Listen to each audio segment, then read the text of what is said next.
this afternoon's Midwest Conference football game featuring the visitors, Monmouth College Fighting Scots, and your Ripon College Redhawks. It is Senior Day today, and in just a moment, we will introduce the seniors who have made the Ripon College football program so very special these last 4 years. First off, Monmouth College and Ripon have met 66 times, with the first meeting back in 1915, and the Redhawks lead the series with 35 wins, 28 losses, and 3 ties. At this time, we'd like to honor our 13 seniors who have made a lasting impact on not only Ripon College football, but Ripon College athletics and the entire Ripon City community. This group is responsible for 20 full seasons and a 2022 Midwest Conference Championship.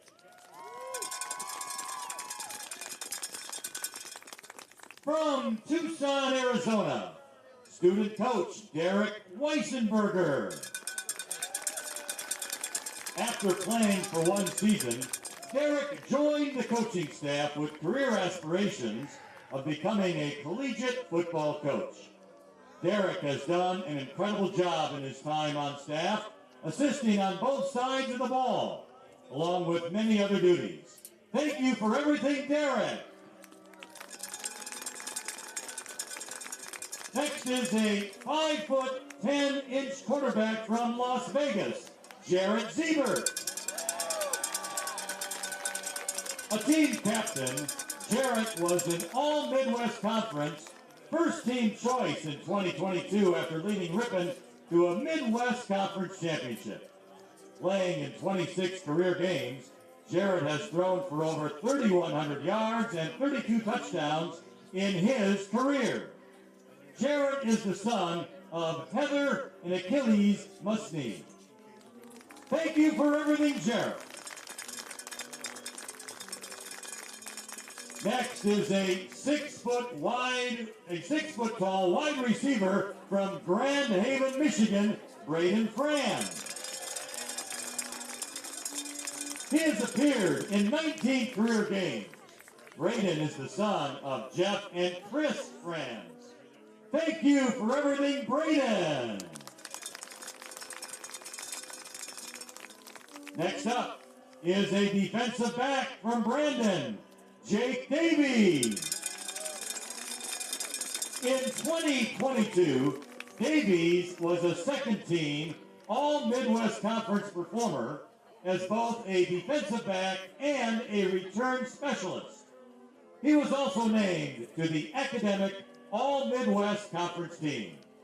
Throughout his career, he has played in 17 career games and logged 29 tackles, 3 tackles for loss, an interception, a blocked kick, and 7 pass breakups.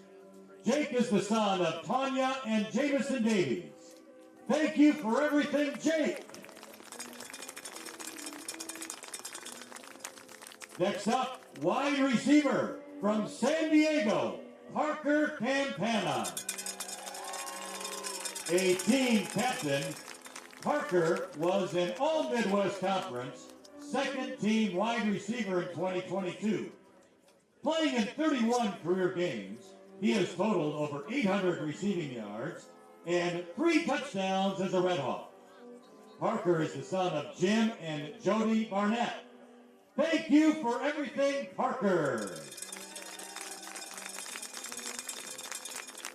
Next up is a 5'11" quarterback from Scott Air Force Base, Illinois, Devin Ross. Devin has appeared in 14 career games and has been the team's holder this season. Devin is the son of David and Carrie Ross. Thank you for everything, Devin. Up next, the kicker from Yuma, Arizona, Eric Flores. A team captain and one of the most prolific kickers in school history, playing in 32 games. Flores was an All-Midwest Conference second-team selection in 2021 and a first-team choice in 2022. In the 2022 season opener, he hit the game-winning field goal to help Ripon defeat rival St. Norbert for the first time since 2008. He has accumulated over 6,600 yards on kickoffs with 6 touchdowns. This season, he was named to the Fred Mitchell Award Watch list, signifying the best non-FBS kicker in college football. Eric is the son of Ana and Alfredo Flores. Thank you, Eric. Up next is a running back from Madison, Jalen Brown. Over the course of 26 career games, Jalen has rushed for over 300 yards and 2 touchdowns in his career in a Ripon uniform. Jalen is the son of Chris and Barbara Brown. Thank you for everything, Jalen. Next up, an offensive lineman from Binghamton, New York, Kyle Olson. One of Ripon's captains, Kyle is a starter on the offensive line and has played in 28 career games. Kyle is the son of Jacqueline Littlefield. Thank you for everything, Kyle.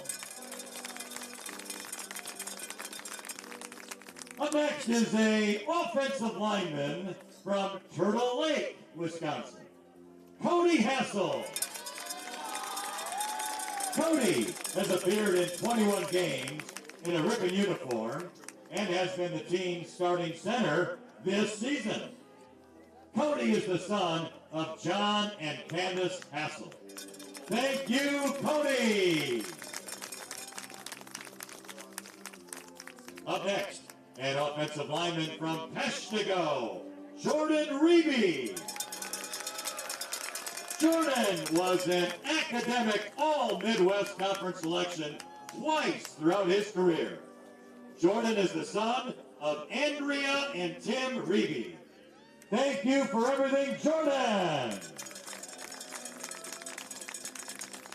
Up next, a defensive lineman from Bryan, Texas, Desmond Murphy.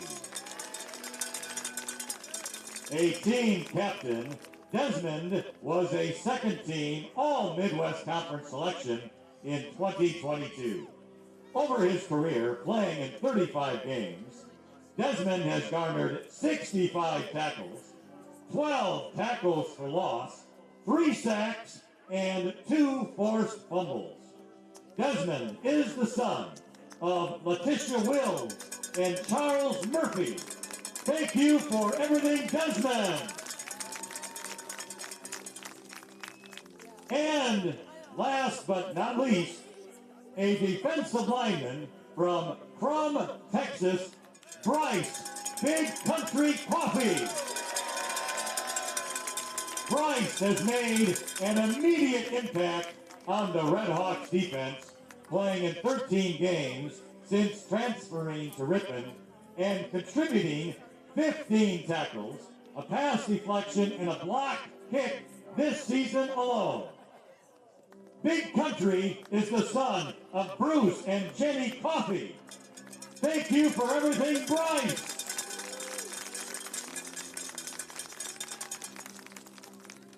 Now, fans, please join me in giving these outstanding student athletes and champions a round of applause. Thank you for your dedication to achieving success on and off the field, and we wish you nothing but the best in your future endeavors. And remember, recruit your friends to Ripon College.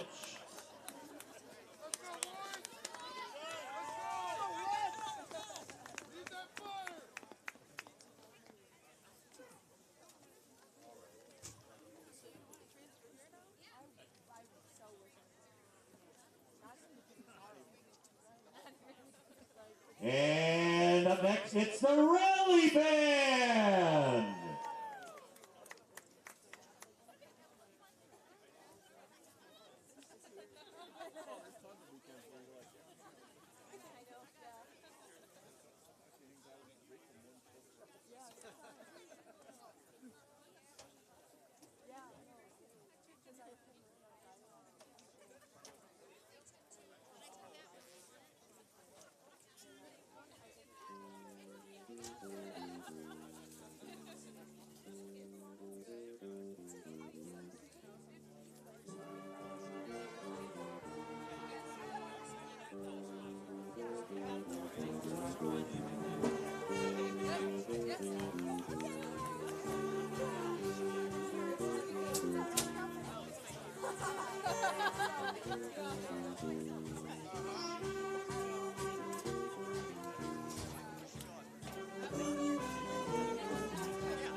Ripon College would like to thank our sponsors who have made Hop Stadium here on the campus. They include the project partners, Bolt Company, Collar Slater Incorporated, National Exchange Bank and Trust, the Rettler Corporation, and of course, Steve and Meg Hott.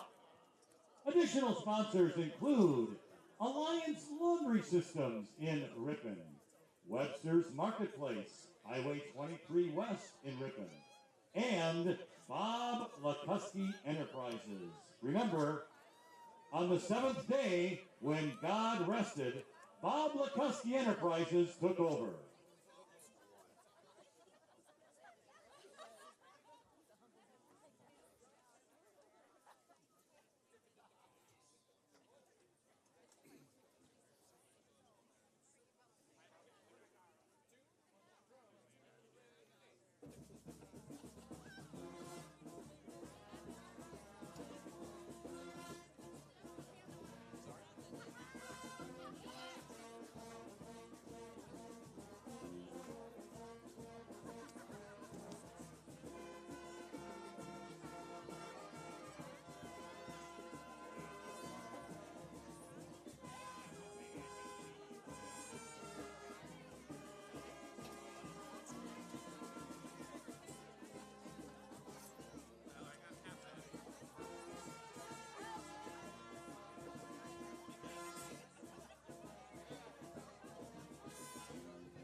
Fans, at this time, we would ask you to please rise and remove your caps. Military personnel and veterans of military service are encouraged to render a hand salute. Now, please sing along to the rally band as they honor America with the playing of our Star-Spangled Banner.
Good afternoon, friends, and welcome to Hop Stadium for another broadcast of Ripon College Red Hawk football on the Ripon Channel and Midwest Conference Television, along with our executive producer, Riley Ice-Knuckle, Patrick, our camera operator today, Marty Ernser. I'm Jason Mansmith. Here we are, Red Hawks versus Monmouth, and Red Hawks coming off a pretty significant victory and win last week against Lake Forest, Marty.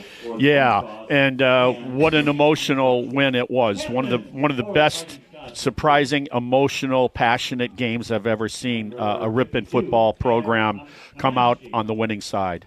Yeah, those efforts earned the Ripon College the D3Football.com Team of the Week. So they were able to pick up those honors. And also Jaden Shackelford picking up the honors for Midwest Conference Football Player of the Week as well. What an amazing fourth quarter he had. What he did in the fourth quarter with the game still, not looking for who's going to win this, he did everything. I mean, what he did in a stint there was just so impressive. He deserves that recognition for Midwest Conference Defensive Player. All right, we'll see if we can get in on the coin toss here just a bit. Here we have tail. I'm going to let it hit the ground. Monmouth, you're the visitors. What's your call? Tails has been called. I always call heads. It is a tail.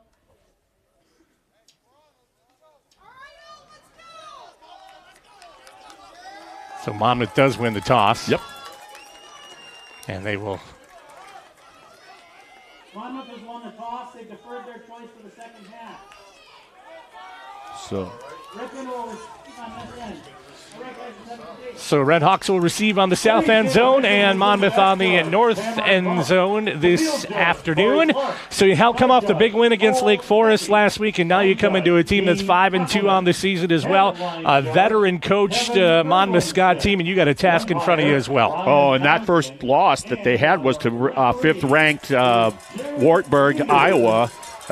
Ranked fifth in the country, so no shame in that. And then their dogfight loss within the conference was to Illinois College. We know all about them in a three-point decision, 20-17. Now we're going to see this typical prolific defense following the kickoff return of the Monmouth Scots. They have a number of players with very impressive statistics, and so they're going to fly around. They got good-sized Monmouth defense.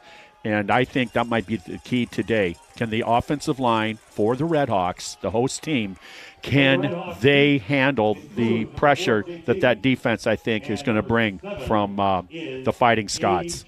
The series between Ripon and Monmouth, the Red Hawks lead 35 wins, 28 losses, and 3 ties. Last year, Monmouth winning 39-31, and they're on a streak of winning 5 in a row. Yeah.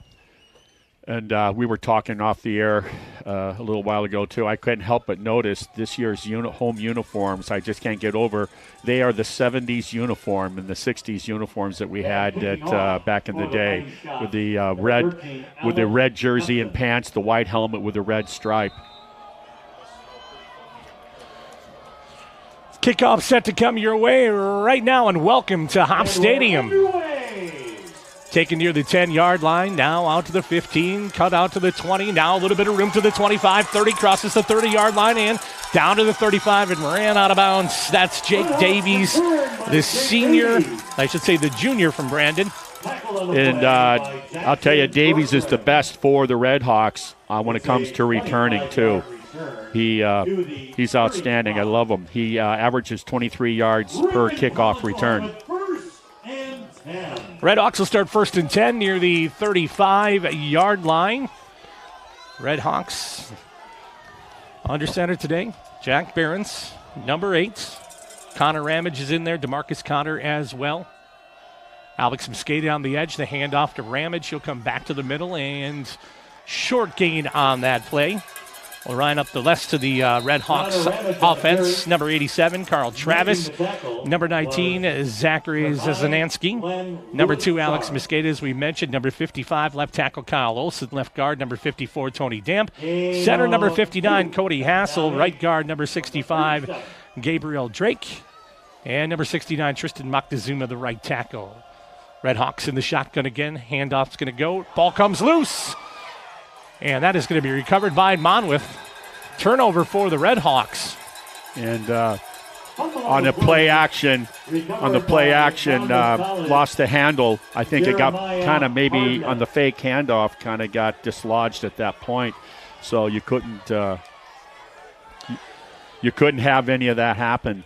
Jeremiah Hardnett on the recovery for the Scots. And the Fighting Scots will start 1st and 10 at the 31-yard line. Cutter Boyer, the quarterback for the Scots. McCade Brooks, Nathan Thornton, Brendan Bishop, and Jackson Bergen, and the H-back Dylan Bone out there for the Scots. Handoff is going to go up the middle on the carry. And that's Brooks on the carry. Yeah, he's got 10 rushing touchdowns on the year. Averaging 91 yards per game is Brooks on the ground. Short gain of 2 brings up 2nd down and 8. Carter Boyle, the quarterback for Monmouth, is the real deal, too.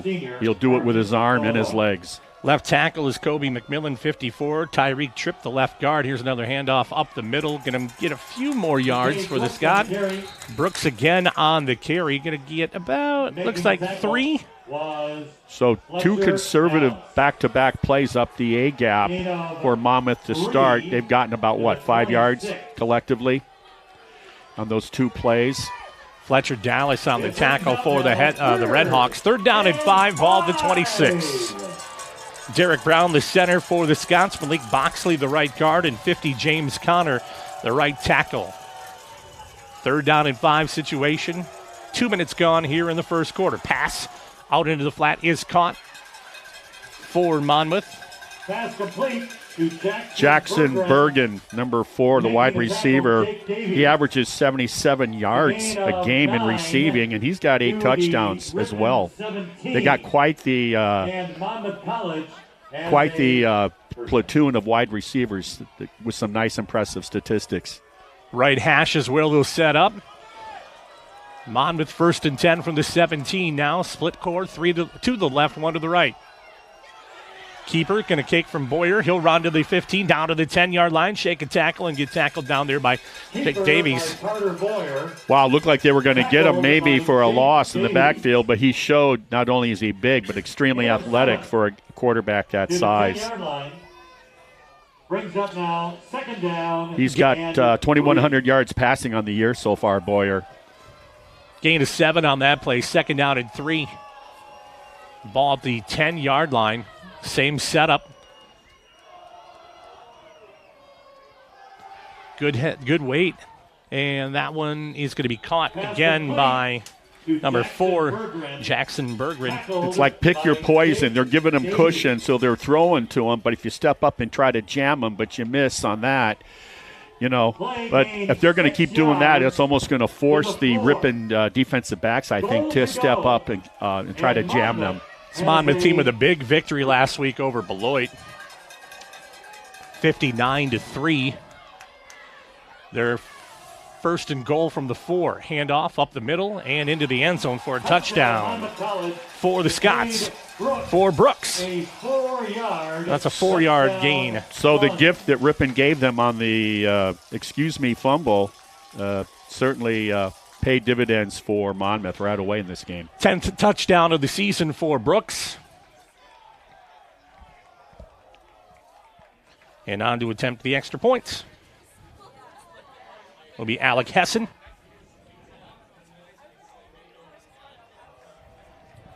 Kick is up, and the kick is good. So the Monmouth Scots lead 7-0 here with 11:31 remaining in the first quarter. Not ideal for the start for the Redhawks. No, when you're the underdog, talked about this through the high school season actually, but when you're the underdog, you can't make the mistakes that cost you points. You have to make the other team make the mistakes, and what better example of that than last week when that Ripon defense created 6 turnovers against the Foresters. Had a chance to talk to Coach Mark Madigan from the Red Hawks in talking about, nice victory last week against Lake Forest. He says, we got an equally tough team here coming up today and probably a little bit better coach team this year. Chad Brown in his 9th season of 59-14 record for this Monmouth Scots team, and he's also the defensive coordinator. Yeah, and that's what he was prior to getting the head coaching job. So he's been with the program longer, just like you said, 9 years as the head correct. coach. So he's Monmouth Scot through and through, been there, and and he's an intense kind of guy. You get that feeling, and that's what you like on defense is sort of a controlled attacking attitude. Hessen set to kick off again for the Scots. Ripon will have Davies back there, and also 7 Gage Taylor. Davies looking at it and takes it at the 10-yard line, now into the 15. Back to the 20, cuts back to the 25, down to the 30. He's got room to the 40-yard line, down to the 45. Kicker to beat. He'll get by him and inside Scots territory down to near the 36-yard line. Wow, not only does Davies have a great return, but that 23-yard average just went up substantially with that wonderful return. In that first one, he broke it off to the left and had some wide field. That one, he went right through the traffic and then broke it off to the right. 53-yard return for Davies to let the Red Hawks start first and 10 at the 37. They'll mark him. What instincts by Davies for kickoff return. Taking a look at the Monmouth defense for you. Defensive end, Anthony Secaucus. Number 99, number 94, Jeremiah Hartnett. Here's the handoff to Ramage. Okay. And a short gain on that play. Nick Serrano, the defensive end, number 91. Number 52, Tanner Tomaszewski. Number 51, middle linebacker Jonah Hutton. And number 39, Zane Beebe, the outside linebacker. But also, we should also mention Jeremiah Glenn Lewis-Charles in there. In place of Jonah Hutton today in the middle linebacking core. Yeah, he leads the team in tackles, actually, with 46 coming into this afternoon's game. Siebert in motion this time, sets up, empty backfield, trips to the right, 2 to the left. Siebert looks, catches the pass, and he'll get tackled. Came back a little bit on that play. Yeah. It's great when it works, but when you give ground to get ground and you don't, it's probably cost him a yard, but brings up a very doable, 3rd and 3. Brings up 3rd down and 7. Third and 3. There we go. My math is bad already in the first quarter here, Marty. So. Hey, we're a small town. Keeper's going to be taken by Behrens. He'll run to the outside edge. First down and more. Get to the sidelines and good for the first down.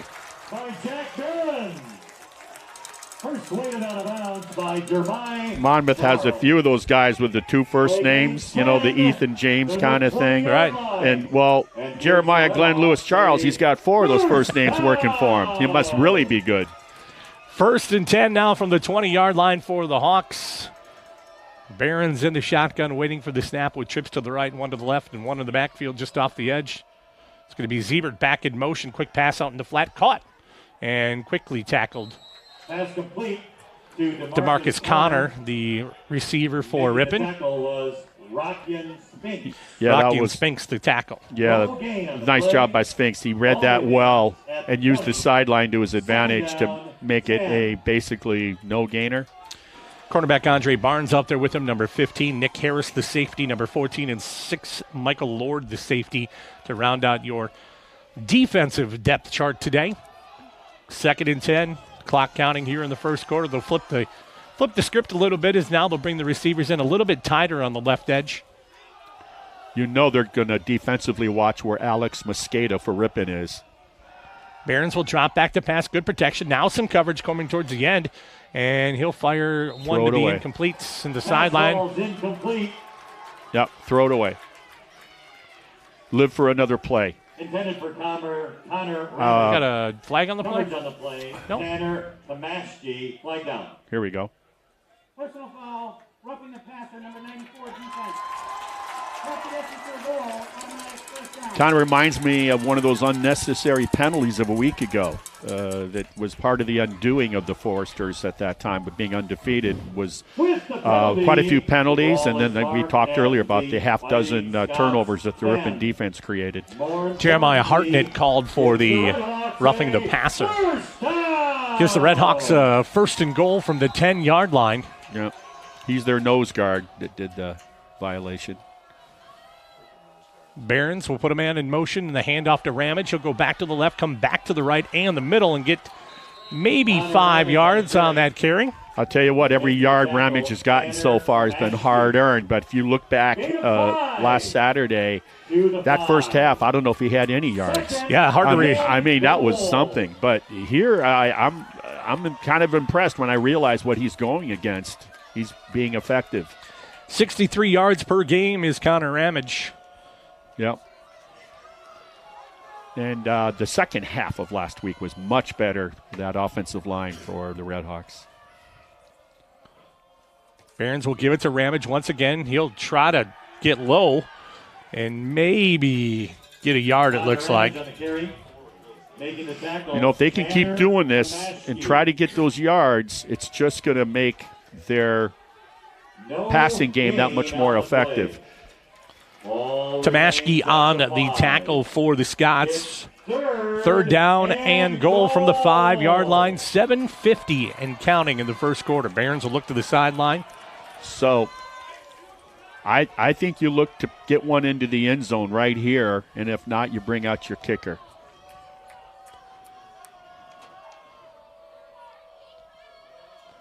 Empty backfield. Barons looking to fire. He'll keep it himself. Run to the edge now. Keep it and try to sneak towards the side. He's just going for field position maybe now, right? Yeah.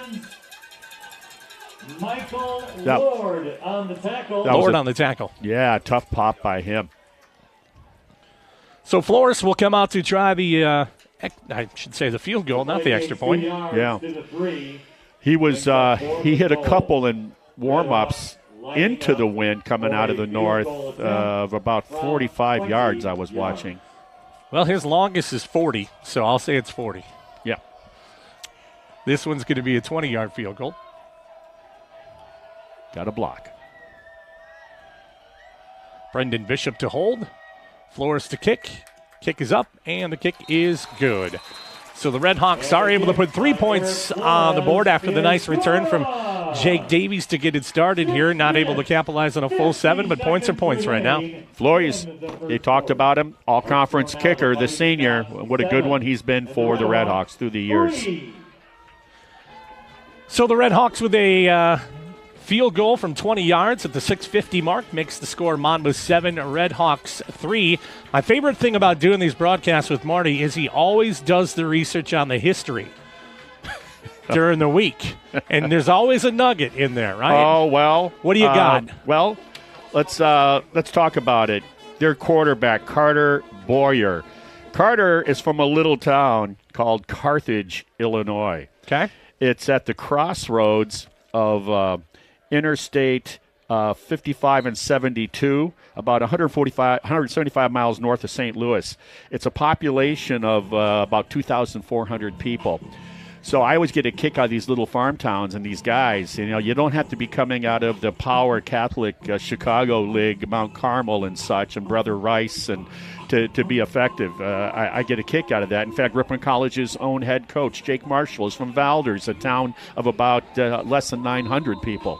And so, and he's got the school record for 19 rushing touchdowns in a single season, still stands. So I get a kick out of these little no-name towns, and we have some linebackers that start for the Red Hawks that also are from little towns. Scots will take it from the 15-yard line now to the 20, head his team ahead to the 30, now to the 35, out to the 40 and 45 before tackled and dropped at about midfield. By the kicker, I believe that was Flores. Making the tackle. Jackson Bergeron, the wide receiver. 28. Hunter Kronauer for the Red Hawks. Tackle made by Hunter Kronauer for the Red Hawks. Okay, I thought 28 put his shoulder in there and got him in the legs too. 37 yards to the Ripon 48. Good return. So that's been the story. Also, you know, other than the fumble by the Red Hawks, which was huge, 2 impressive kickoff returns by each of the teams. Well, Monmouth will start their second drive in Red Hawk territory. Boyer in the shotgun. He'll hand off up the middle. This time, Wow. Nate Rublik. You talk about using your blockers. He went off that B gap on the left side and got lost behind that big wall, massive wall on the left side. The guard and tackle cut it back up the middle. 12-yard gain on that play, and tackle made by Jake Davies. First and 10 from the 36. Boyer. He's got running room out to the 30-yard line, and now tackled near the 28. Keeper by Carter Boyer. Making the tackle. Also for the Red Hawks, unfortunately, one of the seniors, Desmond Murphy from Taylor, Texas. He, unfortunately, the second-team all-conference nose guard, tore his ACL. It must have been this week. And so he's done. And so in for him is, I believe, Dante Goodnear. Boyer in the shotgun. 2 wide receivers split out.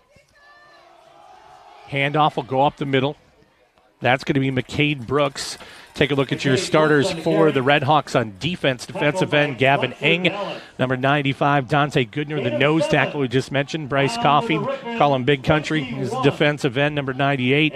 Linebacker, number 37, Clay Richard. Number 11, linebacker Zane Veteran. Number 56, Drew Love, the linebacker.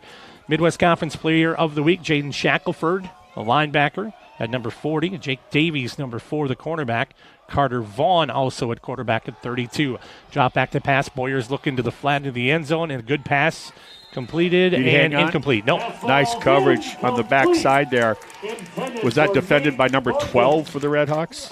Is that the number? I thought it was Carter Vaughn. Okay. So Vaughn on the outstanding play, because really the receiver had inside track to receive that ball. Nice job breaking that off. Wes Schneider and Lane Marquez wrap up the defense for the Hawks in the safety positions, and Monmouth will be 2nd and 10 from the 21-yard line. Boyer, quick jump out into the flat. Brooks on the catch down to the 20-yard line and tackled by Davies. Pass complete to McCade Brooks. Doing a good job of spreading the field on offense. Correct. You know, we're seeing everything. They got the good balance. They got the run game working for them, pretty much up the A/B gaps, and then they're throwing deep, and then they come, like you said, throwing to the flat. So what that does, when you can do that effectively, it has the defense with they got to play it straight up because they have no idea what that play might be. 3rd down and 6 ball on the 17-yard line. For the Scots, they lead 7-3. Pass is incomplete. Pass ball incomplete. Red Hawks with okay coverage, but I think what happened there is the receiver had to turn back and go to the other side, threw to the wrong shoulder. Yeah, I think Ripon was fortunate there. And you're exactly right. He got turned around and bounced off of, the ball ate him up is what happened.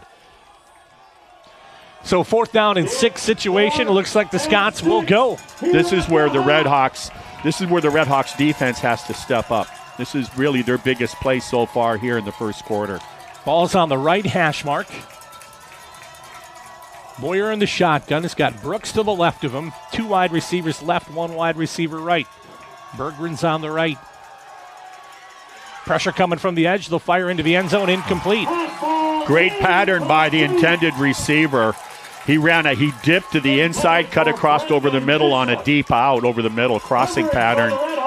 And the ball was behind him, kind of sailed a little. So great job by the defense on 4th and 6. Something good happens for the defense, that becomes contagious. So the Red Hawks with the forced turnover on downs, and they will start 1st and 10 from the 17-yard line. 10 yards to go. The Red Hawks have a first down. Behrens will lead the Red Hawk offense.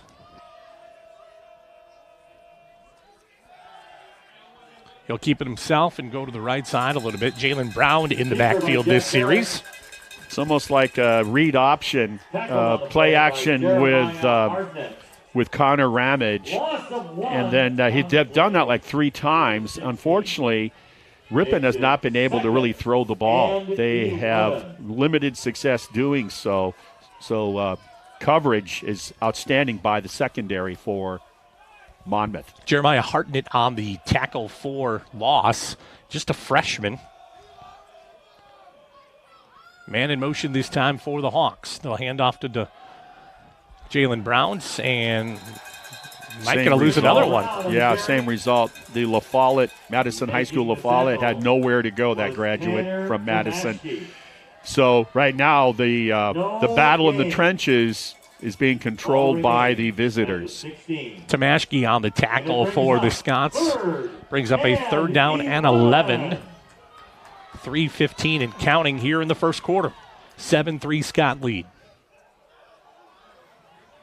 Almost got a free 5 yards.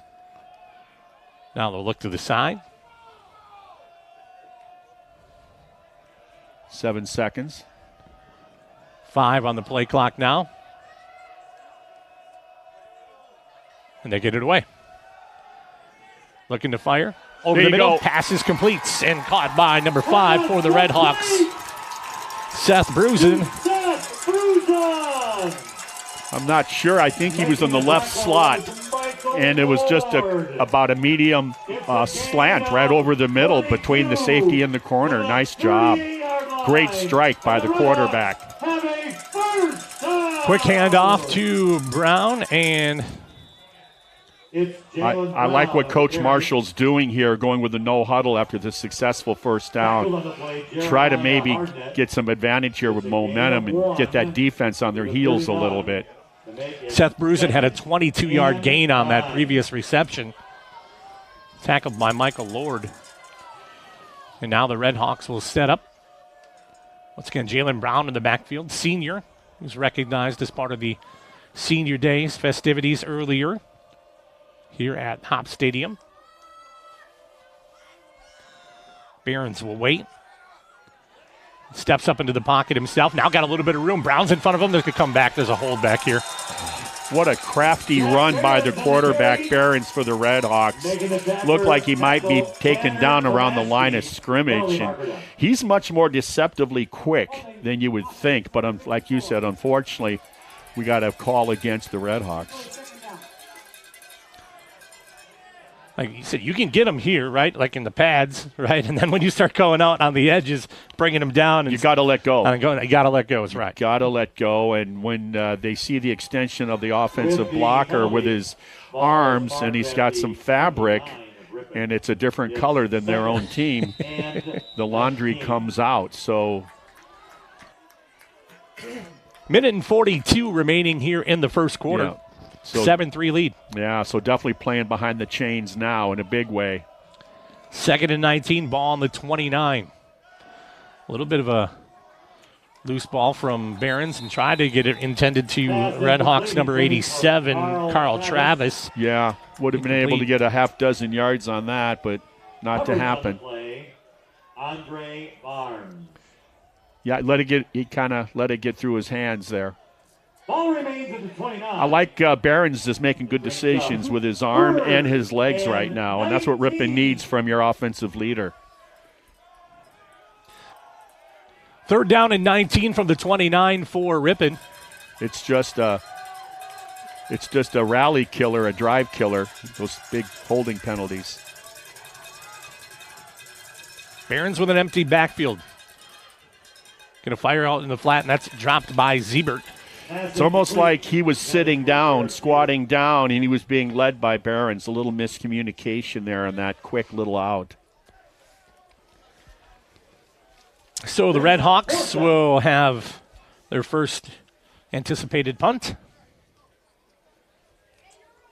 DeMarcus Connor. The anticipated punt. I wanted to see that matchup with Mosqueda, number 2, the wide receiver for the Red Hawks, and that cornerback. Hopefully we'll see that later on here in this quarter. Still minute 20 in the fourth, or in the first. That ball is going to go out of bounds. Official's going to put it at 46, 47-yard line. On the 47-yard line. So this will be the first time Monmouth will be in their own territory to start an offensive drive. Yeah, good Not by point. much. Yeah, right. Yeah. Real estate has been quite favorable for them early on with a short field due to the turnover by Ripon in their first series. You start a drive with only, at most, 53 yards to go, like we're seeing here. They makes it a little bit more manageable. Yeah, you do that with strong teams. You want to win first down defensively, and you just did. That's winning first down defensively. 93, big 93 for the Red Hawks. Just Sean stepped Smith. up. Wow. Smith, the freshman from Lake Park, Georgia. 5'11", 254.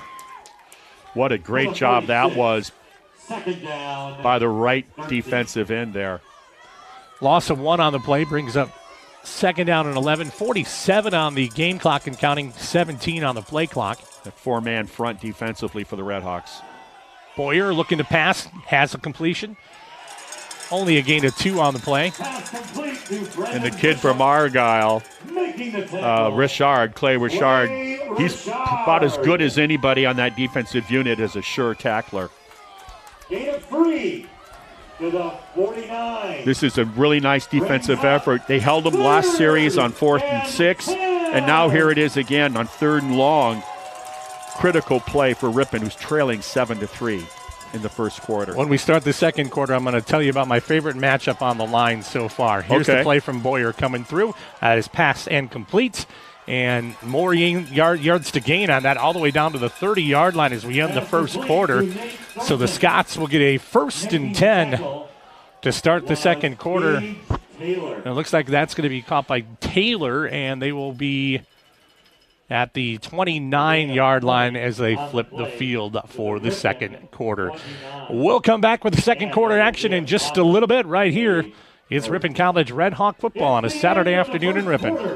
With our score, the Monmouth College Fighting Scots 7, the Ripon College Red Hawks 3.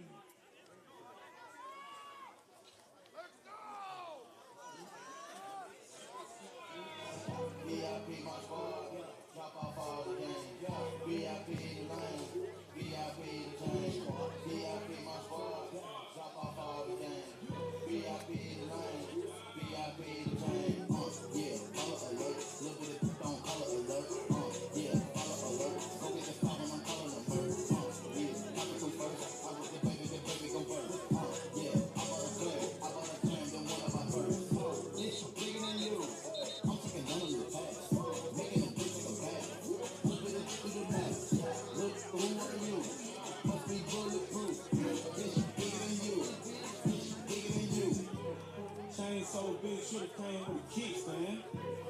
I got a wood chain on the hit, man.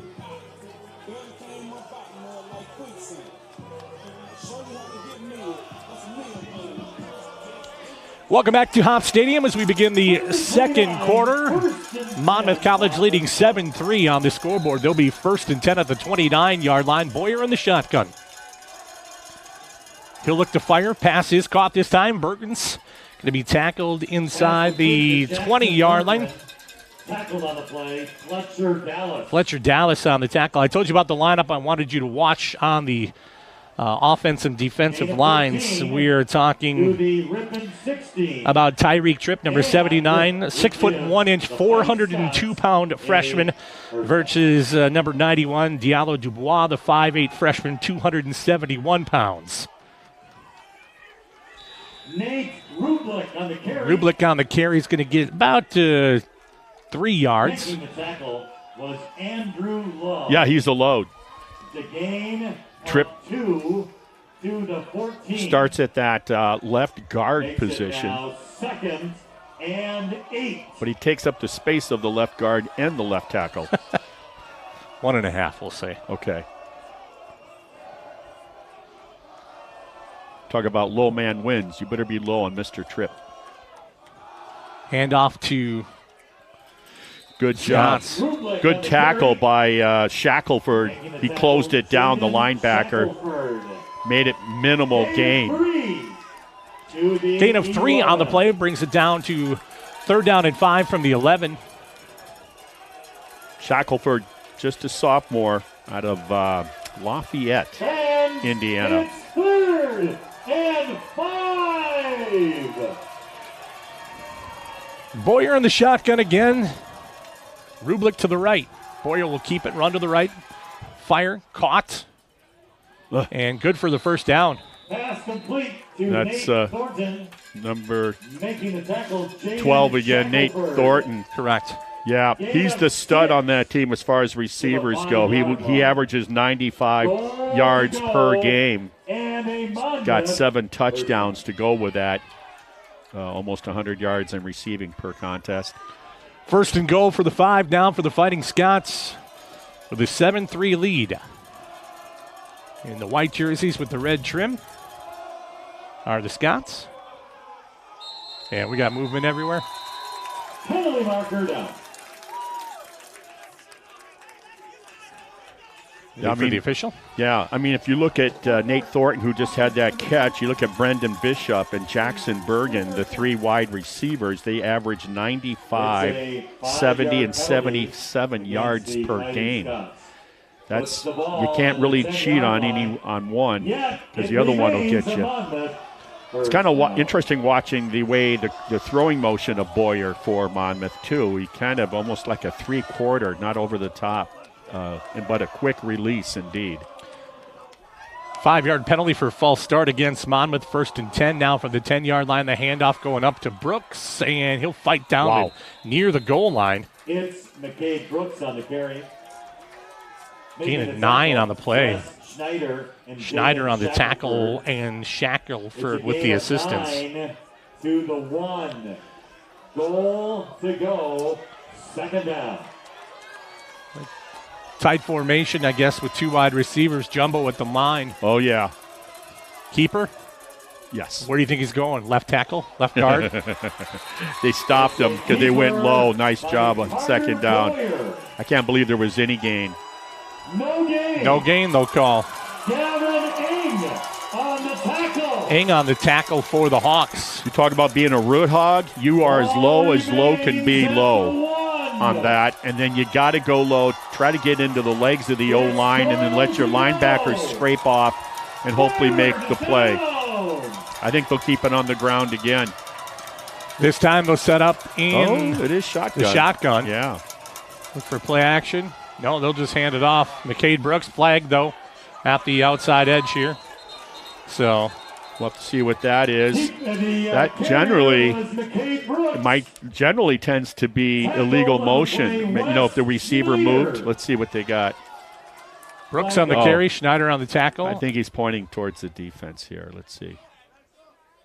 The result of the play is the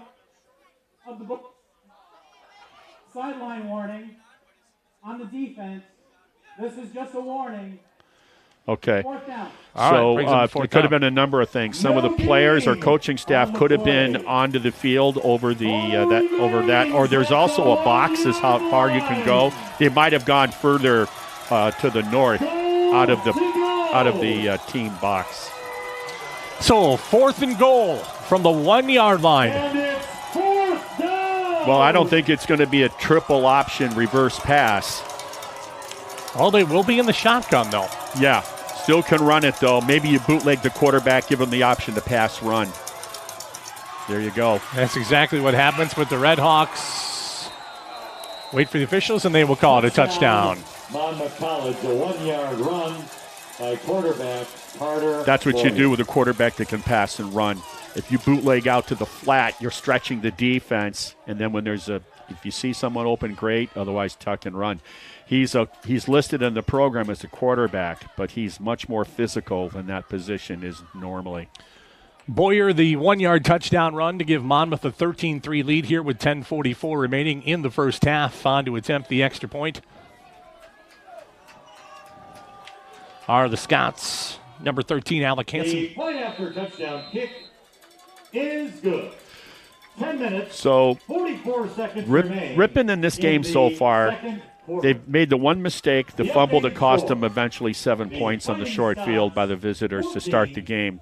And then the other one was they had a nice drive going, and then they unfortunately had a holding penalty, which set them back to make it 2nd and 19, and they never were able to keep that drive alive. So those are the two mistakes they've made. Now, in terms of time of possession, I'm starting to think about that. I don't know what it is, but you got to believe. Oh, I can tell you. Oh, lay it on me. Sure. Monmouth Scots, 10 minutes and 50 seconds time of possession. Red Hawks, 8 minutes and 26 seconds. Well, it's not as bad as I was thinking it might be. But we need that Ripon offense out there, not only to move the chains and keep the ball, but also you can't have your Ripon defense out there playing too much of the game. 10:44 remaining here in the first half. Monmouth leading 14-3 on your scoreboard. Davies set to return. Also, Number 7, Gage Taylor. Gage Taylor, I should say.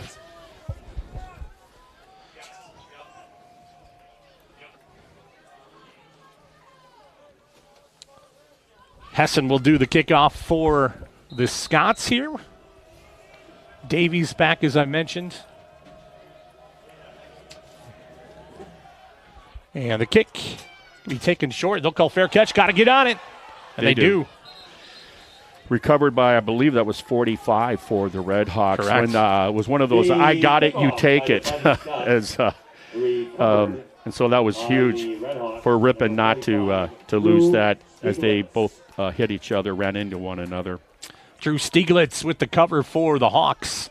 They'll start 1st and 10 at the 31-yard line.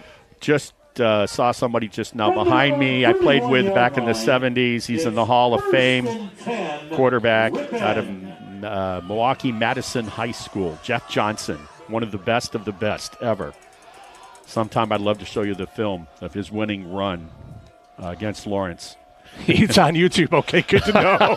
Appreciate that. Handoff goes up the middle this time to Ramage, and not going to be much of a gain. If anything, they will say no gain on that. Hartnett on the tackle. That kid's just a freshman, and he's all over the field making tackles today. So yeah, right. You know, they always talk about sometimes you got these underclassmen, you got to groom them and bring them along. Well, some of them are, they say, load the wagon and smack the mules. I don't care what grade I'm in. 2nd down. Here comes the pass. Barron's got pressure right in his face. That one's going to be caught. Wow. Tip your hat to Barron's. He knew he was coming. He was bearing right down on him. He took the hit for the completion. Nice job. DeMarcus Connor on the reception for the Red Hawks. Gains 3 on that. Brings up 3rd down and 7 at the 34-yard line. And 7.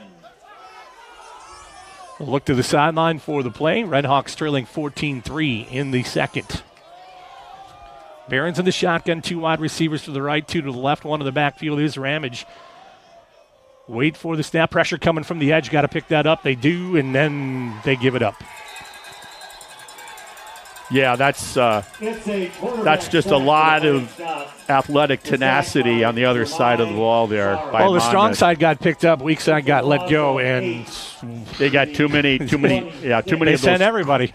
Yeah, hit and get, as they say. They got off the blocks nicely, and he had nowhere to go with that. Brings up a 4th down and 15 punting situation for the Hawks. DeMarcus Connor will trot back out there. Yeah.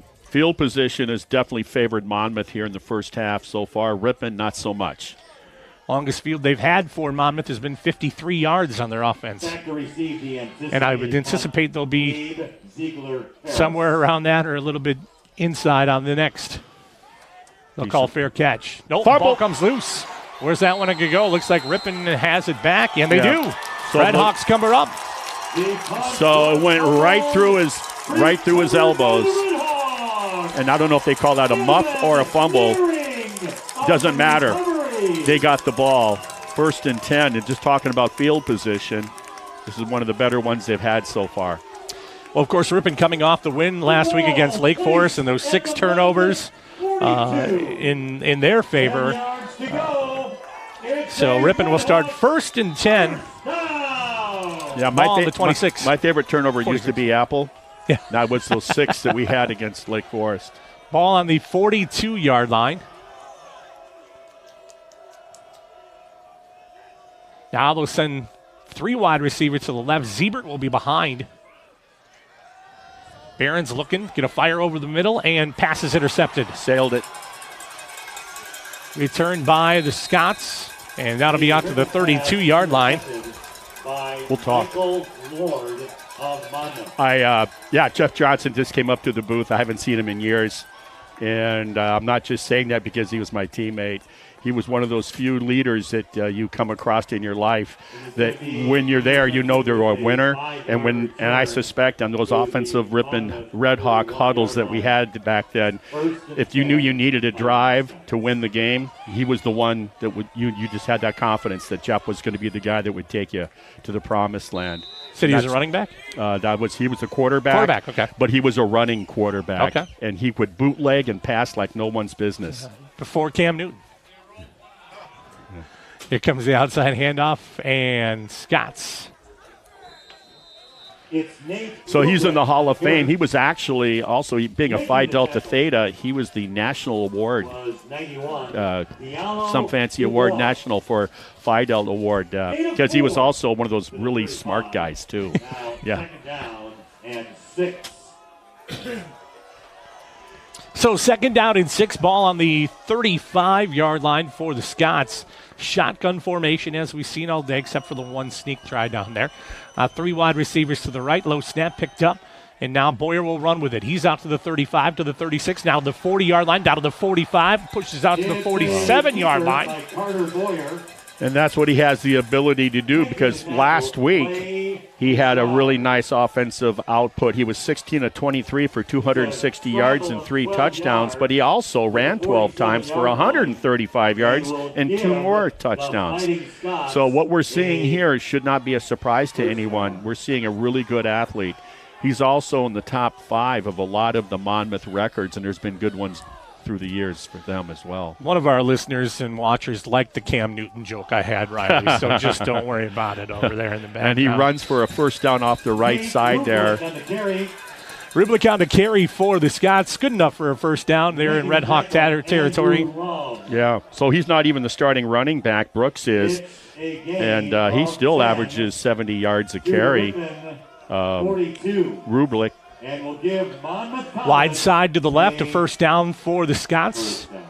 Pro set in the backfield. Now they got a free play because Ripon jumped. Pass is complete and down inside the 25-yard line. Did they call it on the jump or just let it go? I don't know, but I saw 2 guys jump. They must not have broke the plane in the eyes of the side judge. So,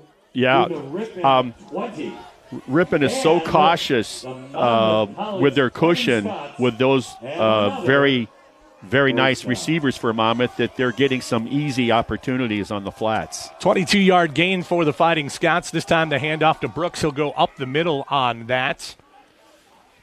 It's McCade Brooks on the carry. 5-2 on the season are the Scots. A big victory over Beloit last week, 59-3. Mm-hmm. A gain of 3 on that play brings up 2nd and 7. I just want to say Drew Love, by the way. I just happened to watch him at that defensive line position, and he did a great job on that play.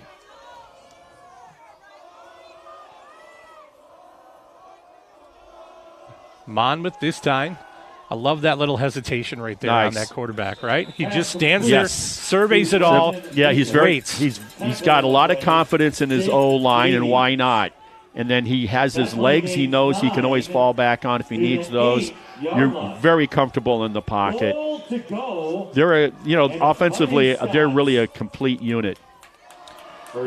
Goal to go now for the Scots. 5:40 remaining in the first half from the 8-yard line. 14-3 lead for Monmouth.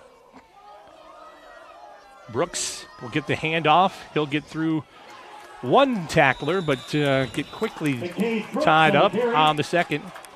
Is that veteran there? That was a nice play defensively. They also blitzed on that play with their safeties. And they're going with, I think they're going up to C. They're going away from their 4-man to maybe even a 6-man front down here on the 10-yard line. Ing on the tackle for the Hawks. Number 0. Every time we've seen him play, he wins a good number of his individual battles with his counterpart. Has a few sacks. Redhawks with 4 on the down line. Here comes Boyer with the keeper. And he'll get down inside the 5-yard line. That was a design quarterback draw. What Ripon defense needs to do, it's not going to be easy. They need to make him go for the 4th down, bring up a 4th down situation, and make them decide what they want to do. Being that they're with less than 5 minutes in the first half, trailing 14-3, this is really critical points here. Goal to go from the 5-yard line. Boyer again in the shotgun, this time flanked. Does it look like Rubik on the left side? Rubik? Yes. He'll go to pass, fade in the route. Bergren's going to get tied up there. Yeah, we figured that was coming. There was coverage all over. Yeah. And the flag does come in. Boy, as you watched the beginning of that play, I was just going to make the comment where I thought, but they're down there, I'm up here, where I thought when he engaged him, the offensive receiver. So half the distance goes to the 2-yard line? Yeah, and more importantly, the down versus the distance now. Gage Taylor on the infraction. Goal to go, and a Monmouth College first down. And a first down for the Scots, 1st and goal. That's the hard part. Rublik right there. into the end zone for a 2.5-yard carry and good. Yeah, that was once that call was made and the ball was placed where it was, but more importantly, they got a fresh set of downs. The defense had a little bit of a letdown there, understandably so. Well, the great thing about having a 402 on the line is everybody assumes you're going left, right? Because he's coming off the left guard, right? Yes. Sets up the deception to easily go right. Go right. Hassan will try the extra point. High snap, pulled down, good kick, and that is good through the nets. 4:01 remaining here in the first half. 21-3 lead for the Scots. Marty, I'm intrigued. You got any more insight for me? Any more stories? Well, last week we were talking about a few things throughout the history of the Midwest Conference, and it's some of the stuff. For example, it was always round robin schedule in 1954. They were always doing that, and then not till what year would that have been for me? My junior year, it went to. They had enough teams that went to a division in 1976. A few teams left. Cornell left later. Crow left. Cornell came back in, and those sort of things. The University of Chicago. How many people know that's where the atom was split? The campus was really cool looking. And I got left by the bus. It was fall week, and a lot of Illinois guys on the team were going to go home with their parents. I come out of the locker room, I look, and the bus is going down the street, and I'm standing there with $2 in my pocket. And Scott Narup from Naperville, Illinois, I look at him, and I said, Scott, introduce me to your parents, because it looks like I'm spending the weekend with you. Honest to God, true story. To this day, Coach Giese doesn't even know that happened. Here comes the kickoff from the Scots, 21-3 lead. That'll be taken by Davies at the 10-yard line, out to the 20. Should say that's That is Davies, I'm sorry. Kickoff Yeah, return and by Nice job. Davies. yeah, out to the 26, it looks Making the like. tackle on the Monmouth return. knows who number 4 is now for Yes, sure when it comes to McKay kickoff Brooks. returns. Ken, with this much time It's left, a 4 17-yard minutes return. basically, 3:56, 27. can they get in a And it will position be to first and try to get 10, some sort of Ripon offensive drive here and come away with some points before the half? That's the big question. Ball placed at the 27-yard line. Behrens in the shotgun. He'll look to fire. Caught in the flat by Siebert. Pass complete to Jarrett Boy, Siebert. too bad he couldn't lead him and let him do some damage after the catch. It was a nice catch to have to kind of reach behind you with a guy bearing down on you about knee high and still bring it in.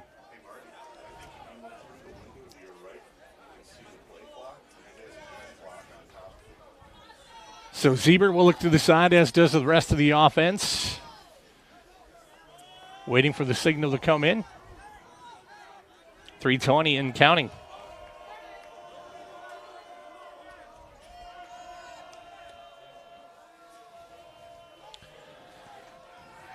Behrens looking. Pressure coming from the edge and sacked. It's a cornerback. Getting in there. Yeah, coming into this game, I mean, if you just look at some of the gaudy numbers by this defensive unit for the Fighting Scots, number 99, Anthony Sikakis, he has 33 tackles playing from his defensive end position, but he's also got 8.5 sacks for 61 yards, and he's got another 12 tackles for a loss for 69 yards. And they got a linebacker, Tanner Tomchuk. He's got 45 tackles. You talked about Jemiah Glenn Lewis Charles. He's got 46 tackles playing from his linebacker position. 2:26 and counting. Here comes Behrens waiting on the snap. He'll drop back. 3rd down and 19. He'll keep it himself. He gets out to the 25, down to the 30-yard line before he's tackled out of bounds. Good job. Stop the clock, too. And then to stay with that, number 74, the defensive end, Tevin Baker, he's got 8.5 sacks for 33 yards, and he's got 10.5 tackles for losses for an additional 37 yards. I mean, it's not usually you're happy to have one, and if you have two with those types of double-digit numbers for tackling and for sacks and for tackles for losses, but here they got basically 4 different guys that can come at you with their linebacker and defensive end core. So timeout taken, and it brings up a 4th and 3 situation for the Redhawks. Just about 2 minutes remaining here in the first half. Action next week for Ripon. They'll be on the road at Beloit, and then wrapping up the season at Lawrence on November the 11th. For Monmouth, they'll be at Lake Forest for a 1 p.m. kickoff. And I should say hosting Lake Forest and then hosting Knox College to wrap it up at noon in the final week of the season. Time zone change, or and I didn't see it, but I heard the final score. Sounded like Ripon just pulled out that win last year against Lawrence. Yeah, just a little bit.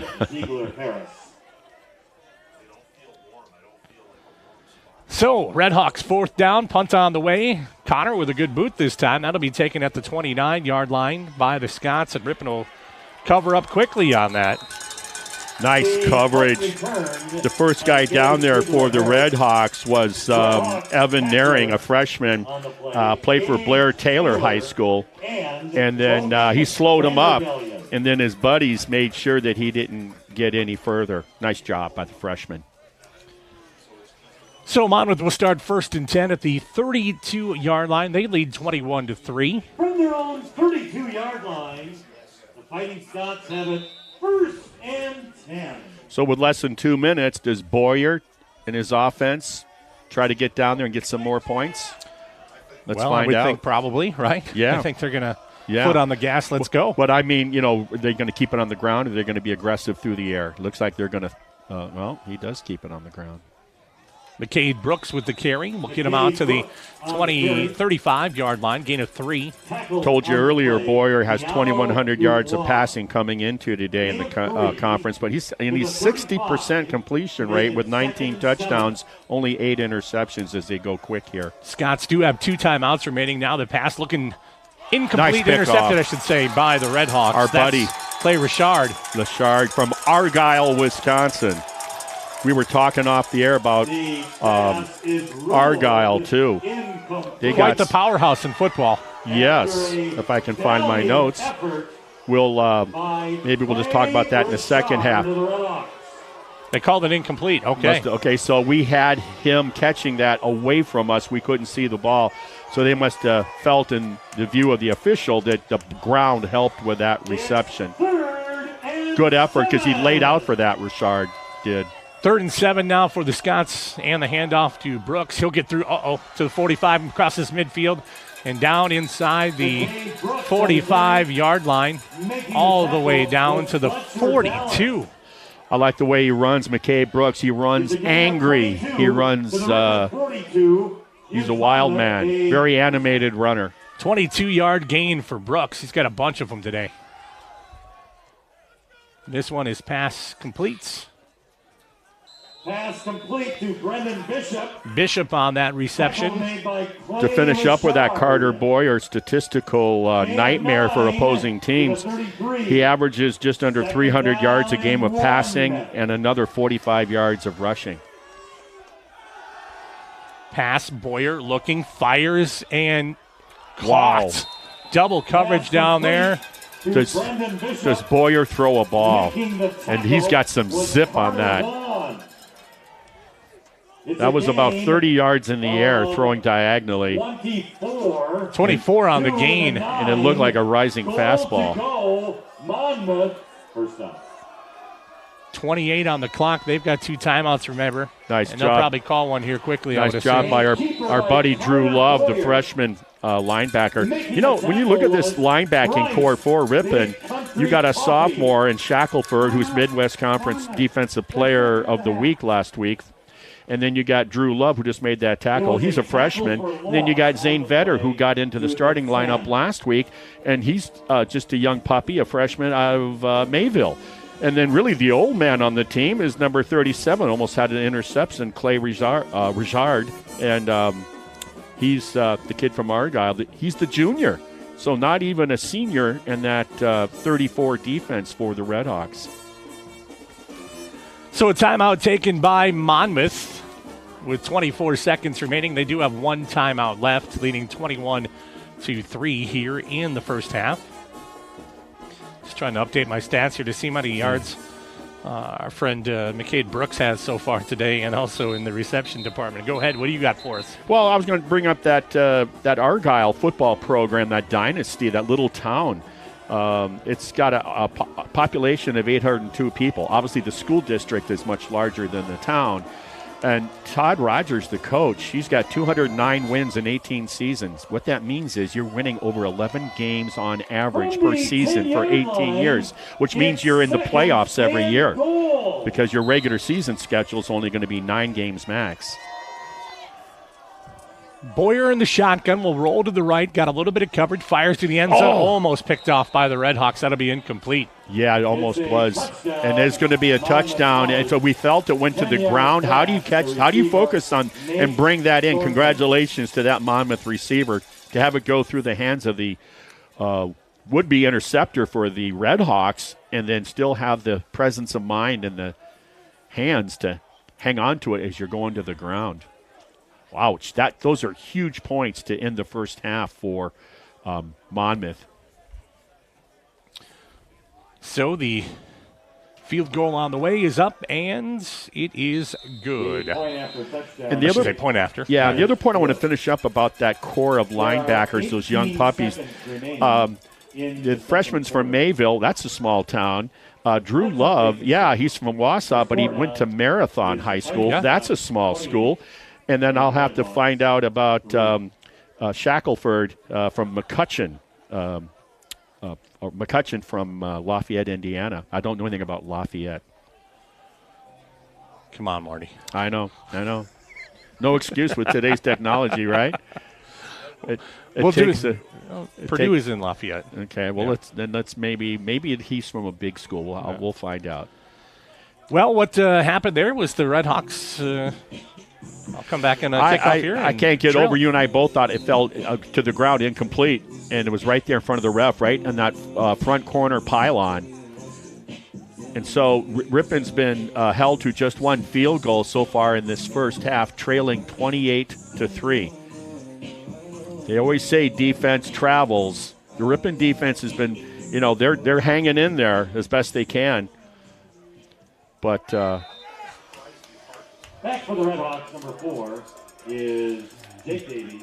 Number 7. Davies set to return back for the Red Hawks with Taylor, but this is going to be taken by the up for the Red Hawks out to the 40-yard line before hustled out of bounds. By Zachary Zeznansky. Zach Zeznansky on the return. Nice scamper by him. Well, there we go. We got scamper into the broadcast today. I was hoping for that. That was the word of the day that I had, right? Right? Somebody usually sends me a word before each game to make sure it gets included in the broadcast. Legendary Berlin head coach Steve Stelmacher, former Ripon Red Hawk, or Redman, he'd always say, give me a word when I was doing radio. One time he said, aardvark. Aardvark, I worked it in. Well, why wouldn't you? Yeah. Professional. All right, here we go into halftime. 28-3, Monmouth leads Ripon. What we'll do is we'll step away for a little bit and come back with our second half, and we'll get you a little bit of stats with that too as well. Thanks so much for watching us here. It is second half action on the way in just a little bit. Monmouth 28, Ripon 3. You're watching Ripon College Red Hawk football from the Ripon Channel.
texted him during the broadcast. Ernser said,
Back here at the Hop Stadium in Ripon as the Ripon College Redhawks trail Monmouth 28-3. Let's take a look at some of those game time, halftime statistics. When it comes to Monmouth and Ripon, Monmouth with 14 first downs in that first half. Ripon with 3. 24 rushing attempts for 117 yards for the Scots, 15 attempts for 14 yards for the Redhawks. Monmouth averaging just about 5 yards per rushing play. The Redhawks only less than a yard. For the reception things, a 12 for 137 for Monmouth, 5 for 29 for the Redhawks. Passing yards, 137 for Monmouth, Ripon 29. Plays, it comes down to this, 40 plays, 254 yards for Monmouth. Ripon, 23 plays, 43 yards in the first half. Time of possession, 16 minutes for Monmouth, 13 for the Redhawks. Individually, as we take a look at it, Boyer is 12 of 16 for 137 yards, his longest being 24. 4 receptions for Bergen. He has 50 yards, averaging 12.5 on the ground. McCade Brooks, 11 attempts, 54 yards carrying. For Ripon, I will get that page turn. There we go. Jack Barron's 5 of 8 for 29 yards. And the reception side of things, Seth Brusen, 1 reception for 22 yards. Connor Ramage, 5 carries for 11 yards of offense. Comes down to turnovers, too, a little bit as well. The first one to start the game, absolutely. So the Redhawks will kick off to begin the third quarter. Number 0, Gabe Ziegler-Harris. And number 4, Gabe Ziegler-Harris and Jackson Berggren back to receive for Monmouth. 15 on the clock. Glad to have you along. Redhawks will move from the south to north on the kick. Going to go squib low. Take a good bounce. I like that idea. Get some flustered up. It worked out for the There you Redhawks. go. Stop down at the 22-yard line. Immediately tackled by Berggren. That worked out perfect. It did. Berggren on the return, quickly stopped by the Redhawks. First and 10 now. From the 24-yard For the Scots, they'll be at the 24-yard line. I believe this is the worst fielded position they've had in terms of an offensive drive. Right, and it's about an average spot for, a kickoff return, just inside around that 25-yard line. Boyer in the shotgun. 1 to the right is McCade Brown. I should say Rublik is in there now. He'll get gains and more. About a 15-yard. What a clever call and great execution. They just take the running back and release him over the middle.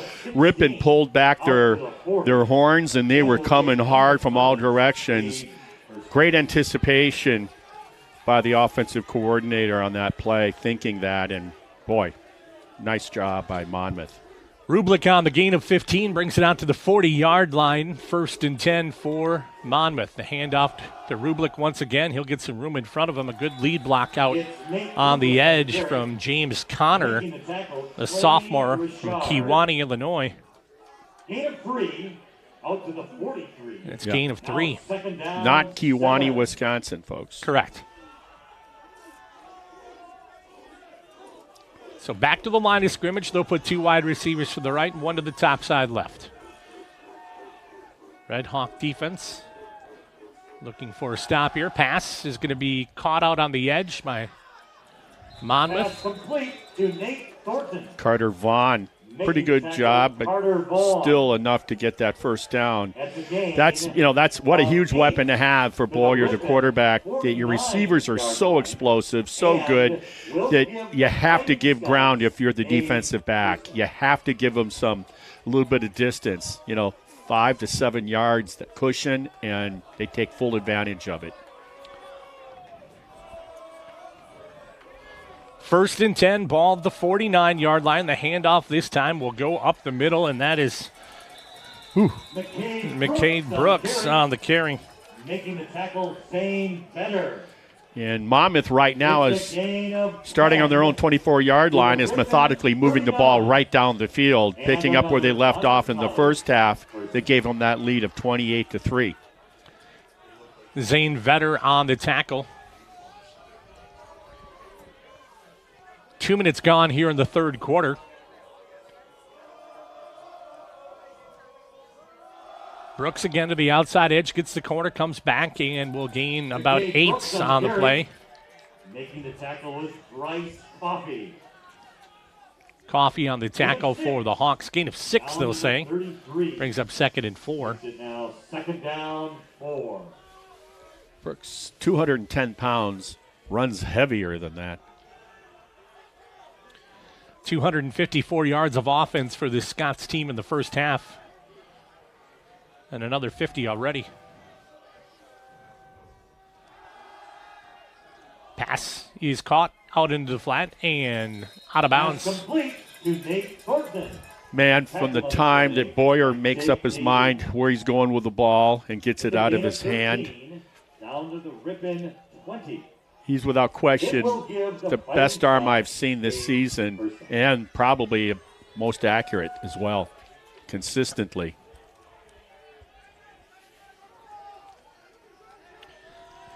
First and 10 from the 20 for the Scots. Richard, nice job standing him up. Able to get the coverage. Got about a yard gain maybe? The tackle by Ripon's Clay Richard. So no gain on the play. No gain actually on the play. Brings up 2nd down. 20. 2nd down. Berggren is set out to the right here a little bit. That was nice. Nice tackle by Richard. He stoned him right there at the line of scrimmage. Rublik in the backfield.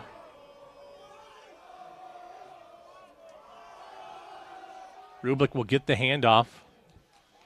He'll keep fighting down and get the first down. He's going to gain 9 or 10 on that. Yeah. I mean, what a nice combo of two running backs. On the tackle. He doesn't start, but he certainly gets his touches, doesn't he? Davies on the tackle for the Red Hawks near the 11-yard line. 3rd down and 1. 3rd and 1. Uh-oh.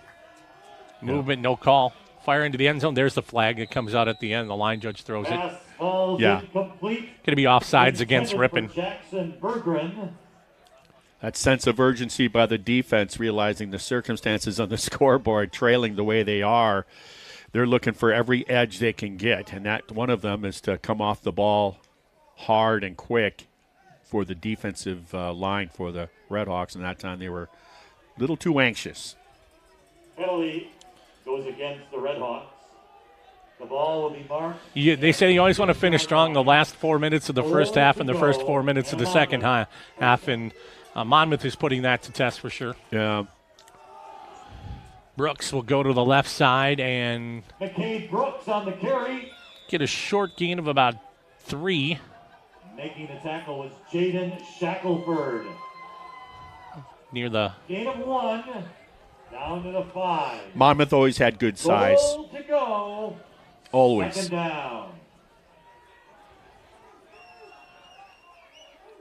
So goal to go, 2nd down from the 5-yard line. 10 minutes and counting here in the third quarter. 28-3 lead for the Scots.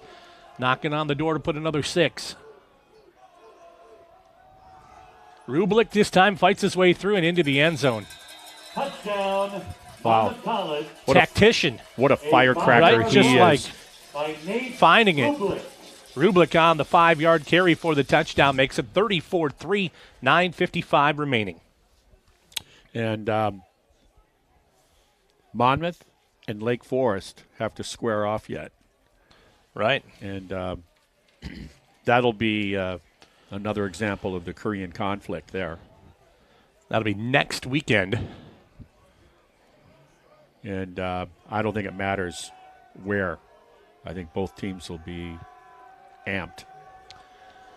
Kick is on the way for the extra point. Kick is up, and the kick is good. 35-3, 9:56 remaining here in this third quarter.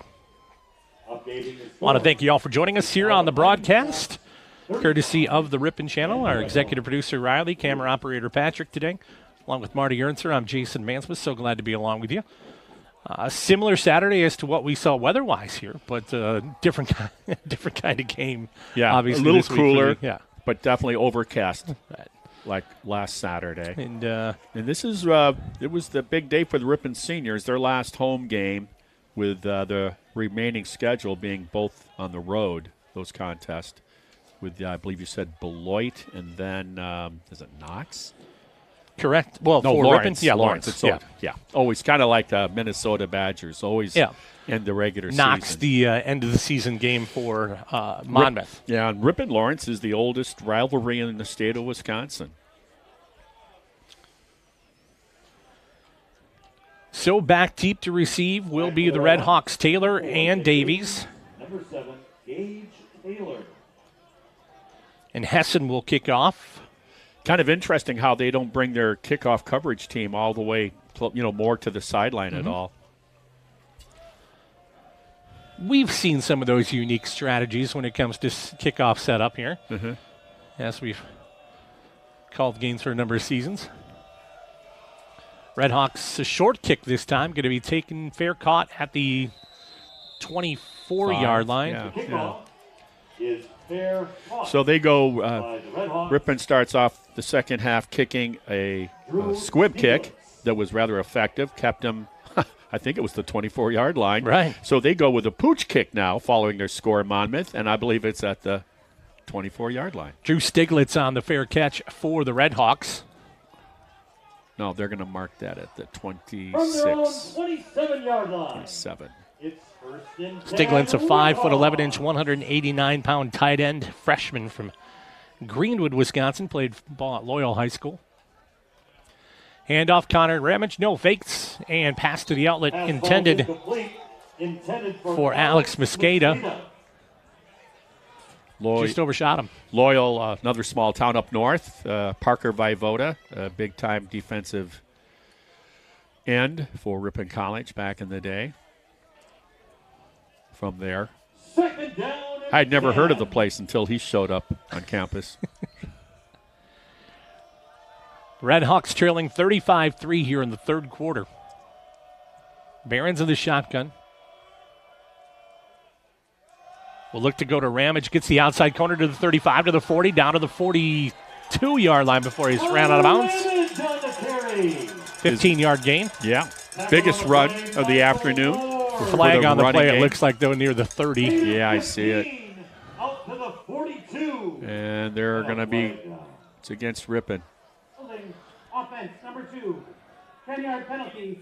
Replay second down. Does that look familiar on that second possession of the game where they were moving the ball on a nice pass over the middle on a slant and got called for a hold? So it's going to be a 10-yard loss all the way back to the 17-yard line. I guess that hold was when Barons had a nice keeper and ran it. Second down, 18. I'll say second and 18 with ball at the 19-yard line officially. You can see it on the scoreboard, Cam. Pass is caught by Ramage on the outside edge. To Connor Ramage. Short gain. Tackle was Tanner Pamashki. In fact, a 2-yard loss. At least one. Loss of 1 on the play to the 18. Makes it now 3rd and 19. Yeah, 10-yard holding penalty against this prolific defense. Look at the 2-point stance over the center. Tennessee bubble. Now he backs it off. Barron's going to go to the passy outside edge. That's going to be incomplete. Bring up a 4th down punting situation. For Alex Mosqueda. Coverage on the play. That was intended for Mosqueda on the outside edge. Yep. That number 0, a 2-point stance over the center. Jeremiah Glenn Lewis Charles. He's kind of, every team, high school, they'll have they'll call him a monster or a rover. They'll have their own, maybe a mascot name. They let him move around like that. gave a blitz look up the A gap and then backed it off for pass protection. And the the punts are coming.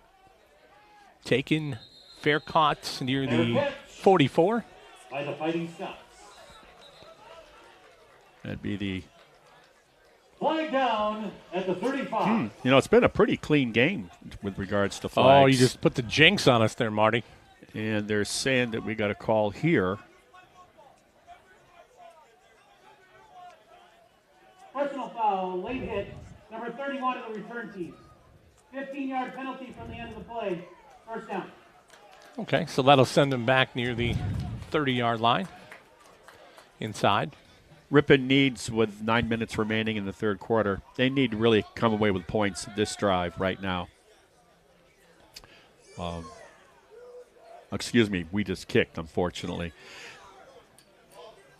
Best to say 35-3 with 9 minutes left in the third. It's not getting any easier for the host team. First and 10. Scots start first and 10 at the 29-yard line here in the third quarter with a 35-3 lead. 9 minutes to go. Pass through the middle, incompletes, intended out there for Bergen. Pass through the middle, incompletes, intended out there for Bergen. Pass falls incomplete. It was intended for Nate Thornton. Should say Nate Thornton on the intended reception. Davies on the coverage for the Redhawks. Davies definitely one of those seniors that'll be missed to graduation. Boyer in the shotgun once again. Handoff going to go to Brooks. He'll fight through the line of scrimmage for 2. McKay Brooks on the carry. Making the tackle was Zane Vetter. Vetter on the tackle. I know a little bit earlier this week we kind of got an update on some basketball games we'll be doing up here in the next couple of weeks. That season's just around the corner as well. So, yeah, I was looking at that schedule as well a few days ago. Women's basketball practice underway as of last week. Here's the catch. Bergren going to be complete. Fight his way to the 49-yard line. That's a generous spot. Yeah, it's a little too generous by about a yard. Speaking of women's basketball, head coach Lauren Buzalaki, I was talking to her 10 days ago, and they lost in the Midwest Conference, as you know, postseason tournament to, I believe that was Knox. And she has left the program, the head coach for Knox. Oh, and okay. She's gone on to she was well received at that tournament. A Division II position. Okay. So I don't know who their new coach is. That's going to be a gain of 3 on the play. Crossing midfield from Rublik. Tackled on the play, Deshaun Smith. I have to meet the new men's basketball coach myself. Gain of 3. Have not had a Ripon, 48 busy yard summer, line. you know, Now mowing second greens. I was and going to say, Playing man, golf. playing golf, mowing grass, taking care of the grandkids. Hey, good for you, man. Walking Louie. That's good. Tackle, I should say, reception completes to Bergren and Davies on the tackle. Tackled on the play, Jake Davies. The battle of the fours is pretty good today. Yeah, and you're exactly right. Those two. To the Ripon 43. If he would have stopped him at the 44, it would have been complete, right? Yeah. Instead, it's the 43 with a 3rd down and 2. Oh, Ripon come on, guys. jumped, free play. Oh, they're going deep, too. Pass is incomplete. Wow, I thought he had it. Pass Hit him in the breadbasket. incomplete. Intended for Brendan Bishop. Must be using some voice inflection there, huh? The way it's happened, I'm going to say, I don't know, maybe 4 times against that defensive front for the Red Hawks this With the afternoon. penalty, ball moved to the 38 of Ripon, and Monmouth has So Monmouth will the be first and 10 from the 38 now, courtesy of the penalty. And they lead 35-3 here with 6:39 remaining.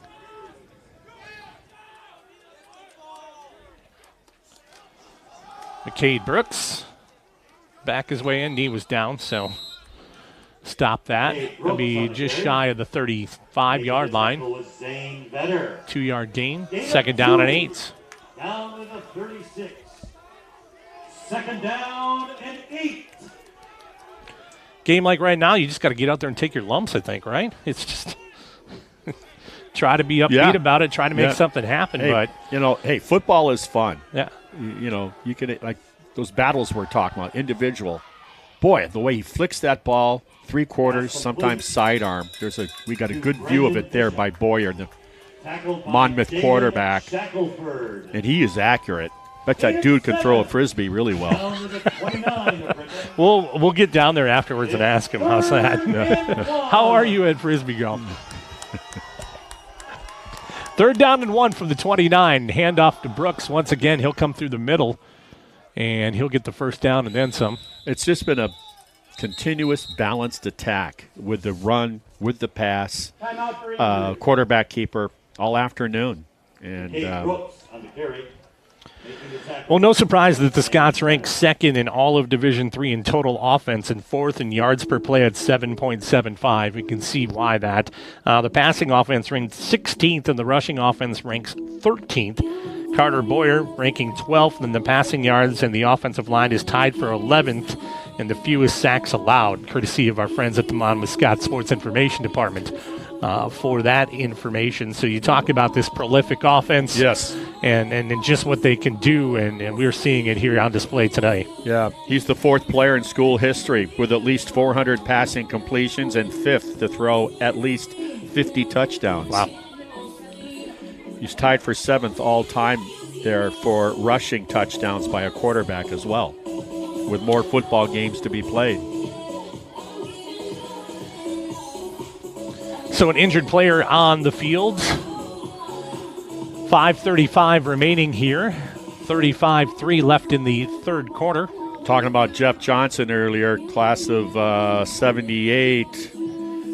Jeff rewrote the Ripon record books for quarterbacks during his 4 years on the gridiron. Johnson led the squad for Ripon College in rushing during his junior and senior years. He threw more touchdown passes, 31, and accumulated more total yards, 5,413, than anyone in Ripon's history to that point. In his senior year, he helped his team win a 1977 conference championship. Yeah, we're not going to talk about that fumble, Jeff, because the defense made up for you. We held him out. Don't worry. That's my joke. And also, get a load of this. He played baseball, hit 6 home runs that senior year in 1978. He was an honors student in economics. Johnson received the Harmon Rice Trophy, a national award given by the Phi Delta Theta to one of the members who exemplifies excellence in athletics, scholarship, and campus and fraternity activities. Pass this time is caught by Berggren. He'll be inside the 10-yard line. Funny guy, too, but he would do it quietly. I'll never forget the one time. I'm not sure. It might have been a Lawrence game. A penalty flag got thrown, and he picked it up and acted like he was blowing his nose in it. How'd that go over? Not well. No, not wasn't well received. But the team liked it, and I think we won the game anyway. Previously, Drew Love helped off the field there by the athletic training team. He'll be evaluated. Handoff. Cade Brooks spinning his way down to near the 5-yard line. It's Deshaun Smith on the tackle. Deshaun Smith on the tackle for the Hawks. That's a gain of 2. 7. Second and goal from the 7-yard line now. 4:30 and counting. And Monmouth will look to the sideline for their play. Long afternoon here for the Redhawks. They know they wanted to have a better showing, particularly coming off of that outstanding victory a week ago over a previously undefeated Lake 10 on the Forest play team. clock. Brooks will get it to the outside edge, try to turn the corner, but they get tackled and buried by the Redhawks. That's Deshaun Smith on that tackle for Ripon. On the tackle. It's a tackle for loss. Back to the 8. Now, a 1-yard loss on that one brings up third down and goal To go. from the 8. Third down.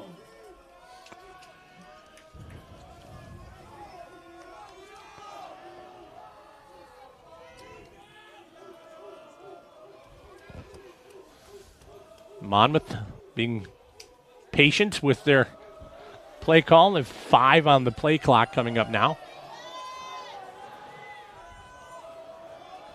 They do get it away in time. Pass is caught. Oh, touchdown. Touchdown, Monmouth College.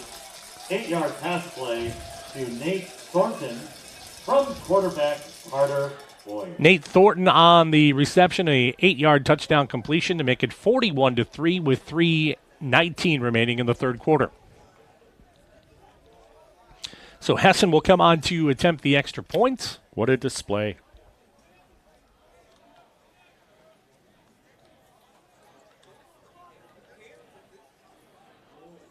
That's a Lake Forest game next week, going to be the highlight of the conference, I'm imagining. Yeah, and if you look at the schedule for Illinois College, they have their next today and next in the next few weeks. I don't believe they had anybody difficult in terms of wins and losses in the conference that they'd be facing. So you got Illinois College, Monmouth, and Lake Forest all fighting for that top position. So the score now 42-3 with 3:19 remaining. Ripon just 3 first downs in this game. Monmouth with 23 of them. Wow. Yeah, 391 yards of offense compared to Ripon's 42.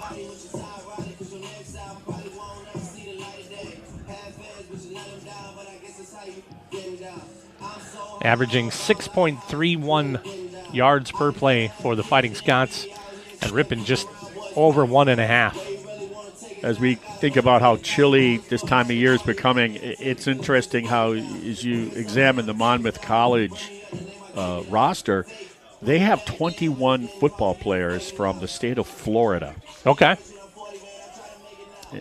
All over Florida, by the way.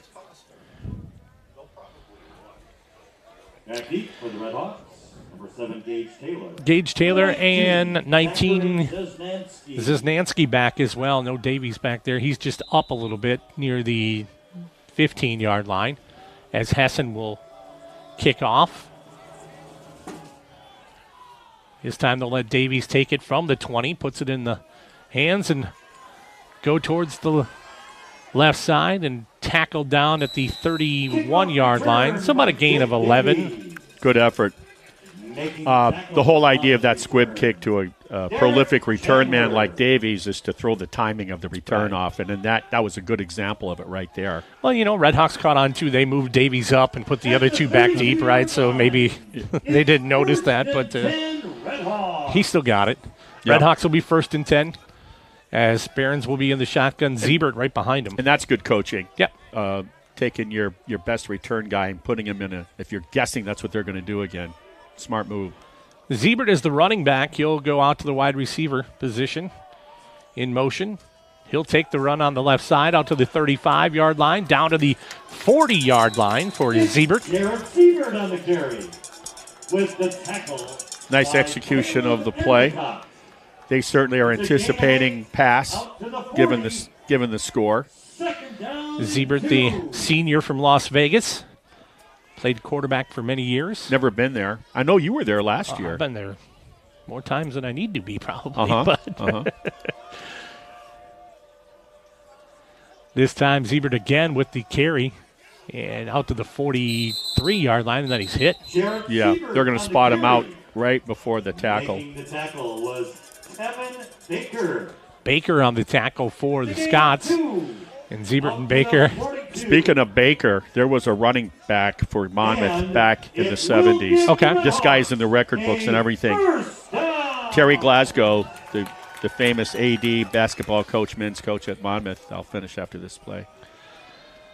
Barons in the shotgun. Siebert to the right side. 2 wide receivers split on each edge for the Red Hawks. They trail 42-3. Drop back to pass. Barons, nope, he runs into defenders quickly. Oh, yeah. Quarterback sack.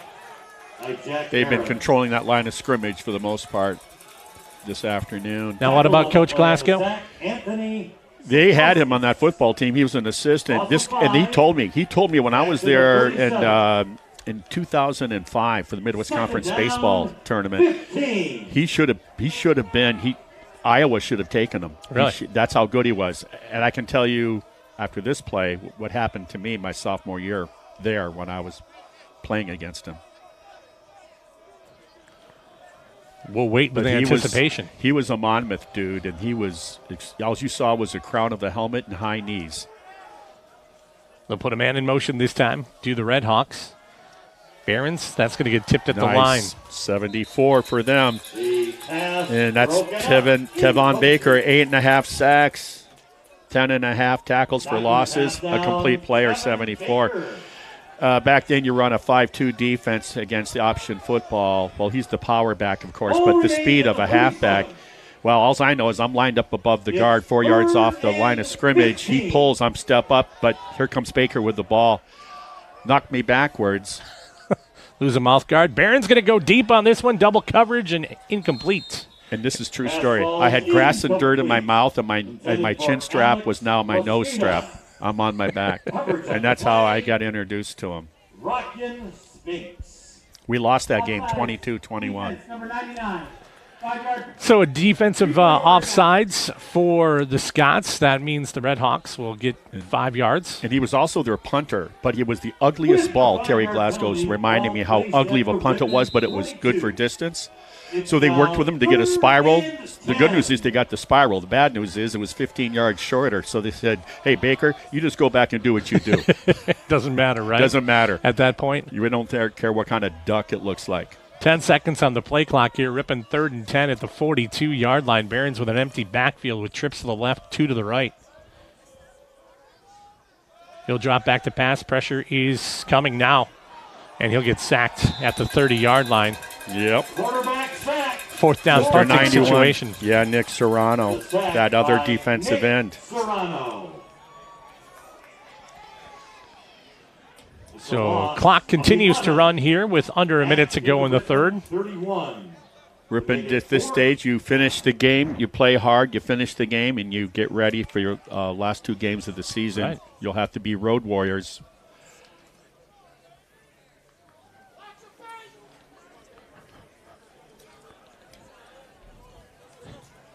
.42. Somebody yelled, watch the fake in the crowd. Here's the kick. That one's going to get away. End over end, maybe you get a good roll. Yeah. It's going to roll down to the 30. I'm going 33. It's kind of like a Baker punt. Wasn't a thing of beauty, but it was extremely effective. 33-yard line. So DeMarcus Conner on the punt. And 10. A domination so far by this Monmouth Fighting Scots team, just in terms of offensive yardage and everything here. Yeah. Another alumni I want to talk about, Mike Van Boxel out of Green Bay. I played with him 2 years, transferred out of UW Superior. The one and only 167-pound national NCAA Division III national champion. Really? Yeah. And just the nicest guy. What an effort. Boyer will go to the left side, come back and get down. Self-preservation. A keeper by Carter Boyer. Slide into Down second by base. Gravity. We'll see if he continues to play in the fourth quarter. Second down. So and Mr. Van 4 Boxel's here from the today at the 39. game. I was hoping he'd have a chance to And see that Jeff ends Johnson. The third quarter of play with our score. So third quarter comes to an end. Ripon trails 42-3. We'll come back with the fourth quarter in just a bit. This is Ripon College football from the Ripon Channel. Paid attendance. Fans, it's difficult to beat last week, but we have today's attendance, 3,509. Now that includes 2 in the garage, 4 at the sidewalk that refuse to buy tickets. Give yourselves a hand.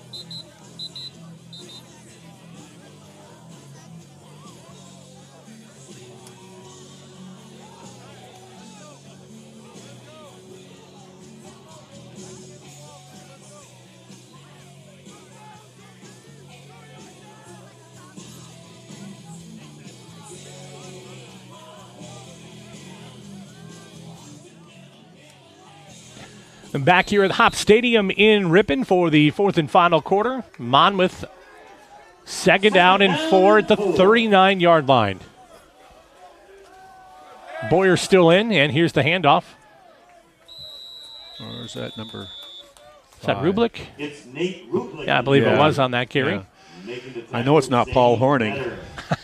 It is not. No. I got my picture with him autographing my on-field Green Bay Paul Horning jersey. Wow. First down. How long ago was that? Oh, about a decade ago. Okay. His daughter was there. I should have had I known Lynn Krause was the big fan for Notre Dame. Well, Notre He Dame, had yeah. Notre Dame miniatures, helmets that got autographed for him. But for a fee, of course. Well, hey. He's got to make money, too. Yeah, Heisman Trophy winner. No nil deals back then.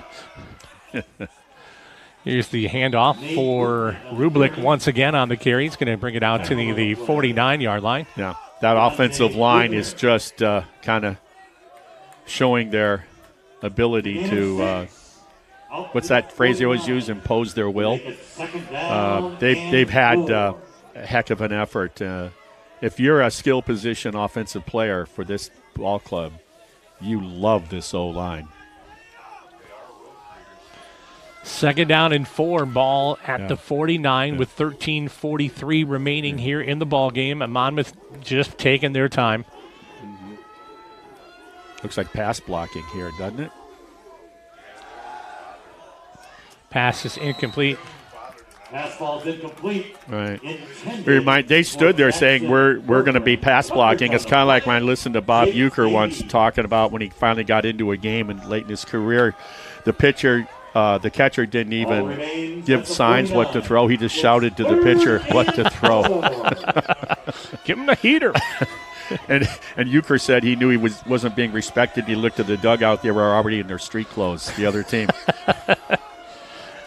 Handoff this time. Rublik again up the middle. Look at that. Just keeps getting through and finding space. Rublik on the carry.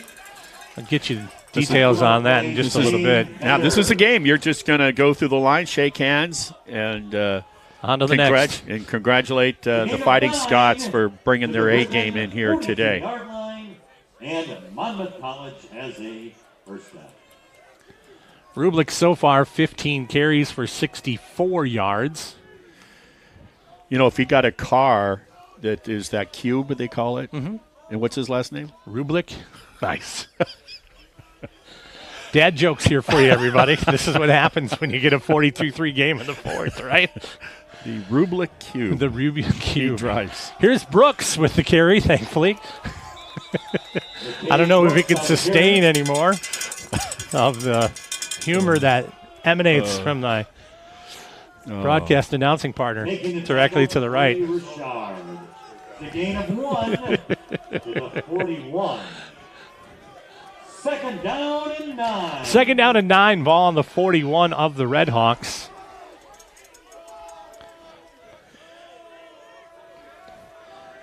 I want to congratulate Ripon, the whole program, for what they did last week on the grand opening. Right. That was fun. Yes. Bergren on the catch. Great move. Gets Great some move. separation and now knocked out of bounds down near the 25-yard line is what they'll say. That was a great move by Jackson Bergen. It's one-on-one, and you know he's going to catch it, so that corner has to close on him. And Bergen fakes the move to the inside and pivots to the outside. 16-yard gain. Schneider on the push-out for the Red Hawks. You try catching a good athlete in open space one-on-one. Yeah.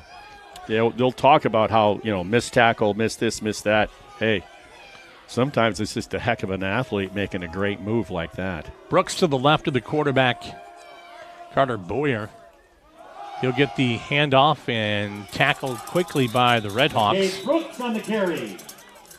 It's Deshaun Smith. Deshaun Smith on the tackle for Ripon. No gain. And no gain. On the play. I also want to talk about the facility here, where the privilege that we have to broadcast from this booth here, up here in this brand new stadium. They put a lot of thought into it. Nice job. Quite the feat, 5 months from the time Yeah, everybody was walking around shaking their head going, yeah, right. They're going to play in it this year. Right. And the Bears and the Packers aren't rivals, right? Right. They pulled it off. Bolt construction.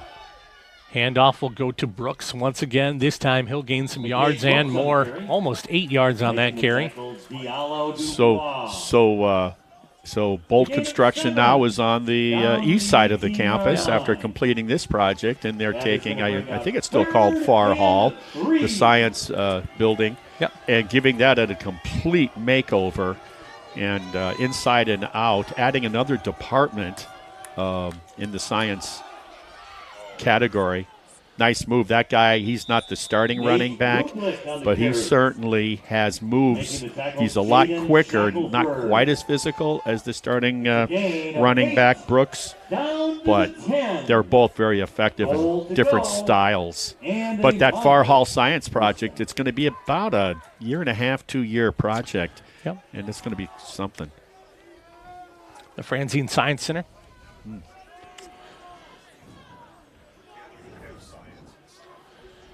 9:35 remaining here in the ballgame, a 42-3 lead. And again, once Monmouth knocking on the door of the Redhawks in their own territory deep.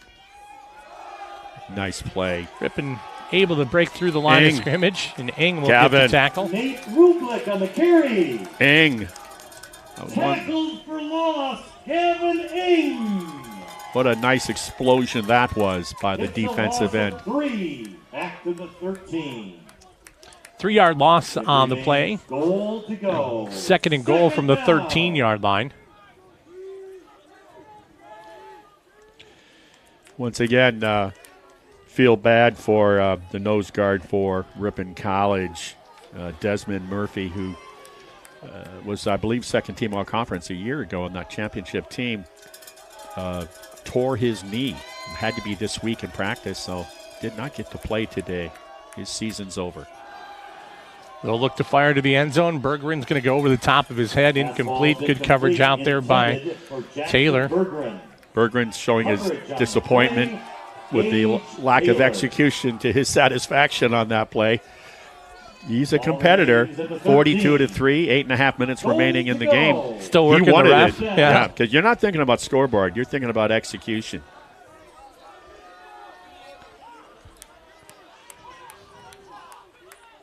This will be play number 67 for the Scots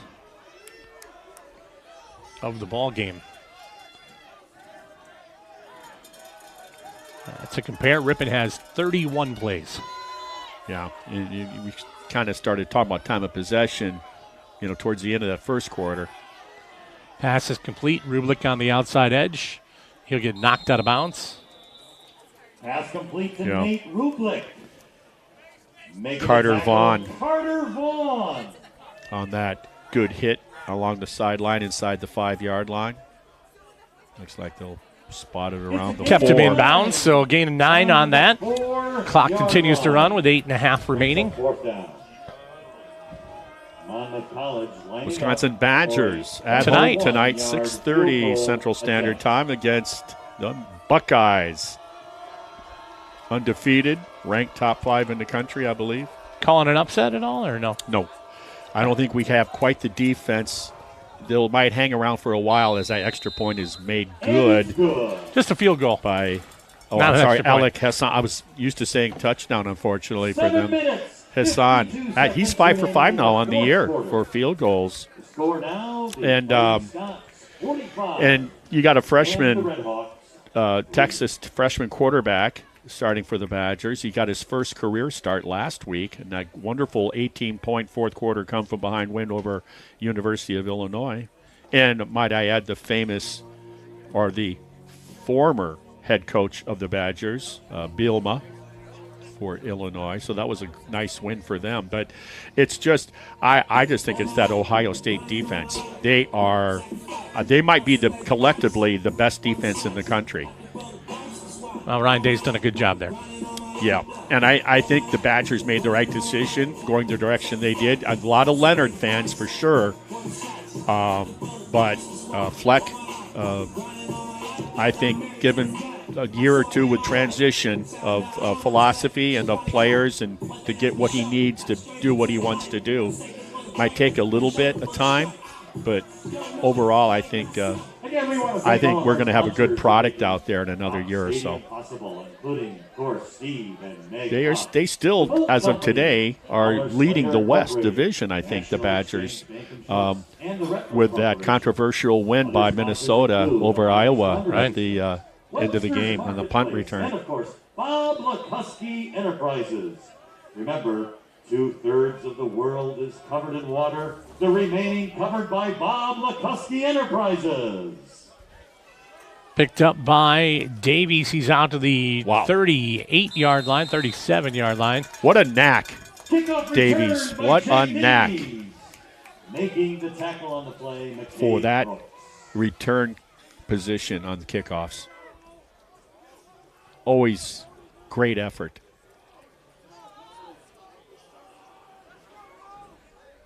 So Ripon will have possession.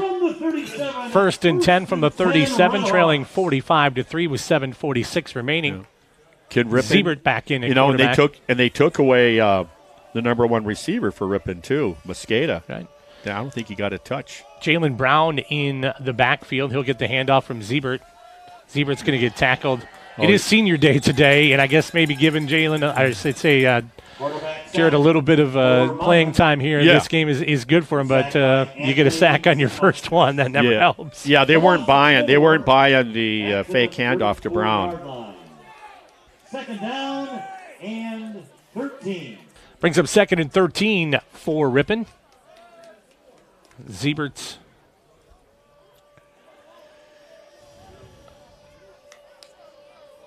in the shotgun with two wide receivers either side. Brown will get the handoff this time. Siebert's on the run out, ready to block. Same result. It's Jalen Brown on the carry. I think Siebert was looking to hit somebody, right? Brown can't get up either. Yeah, that's too bad.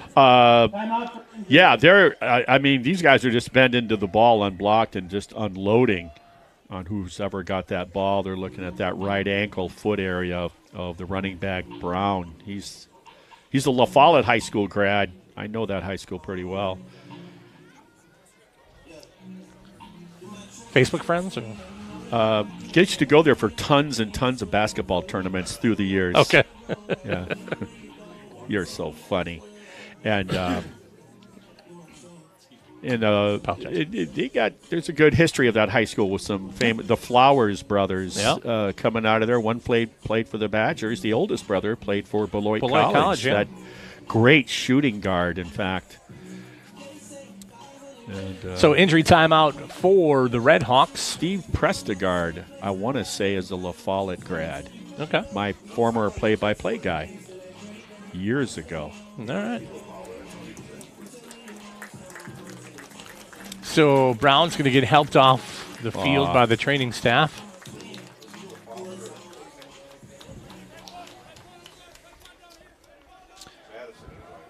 .658. Lancers of La Follette. The Lancers, okay. I'm impressed by your knowledge of mascots throughout Wisconsin high schools. Thank you. This guy does the research. I still can't get over the story that Lynn Krause, the PA announcer we did in the high school game in Nakusa this year. Papermakers? Yeah. The papermakers, but the history of some of the people coming out of that town. He goes up. Did he pull that in? He did. Mosqueda on the reception. Well, I'm talking about how they kept him shut down today. He's the middle of an Oreo cookie on that play. A great thrown ball, by the way. And he just went up with two hands. My goodness. Gain of 24 for the Red Hawks. Mosqueda on the completion from Siebert. Connor Ramage out to the 39-yard on the play, gain of 5. And there was a wrestler that came out of there.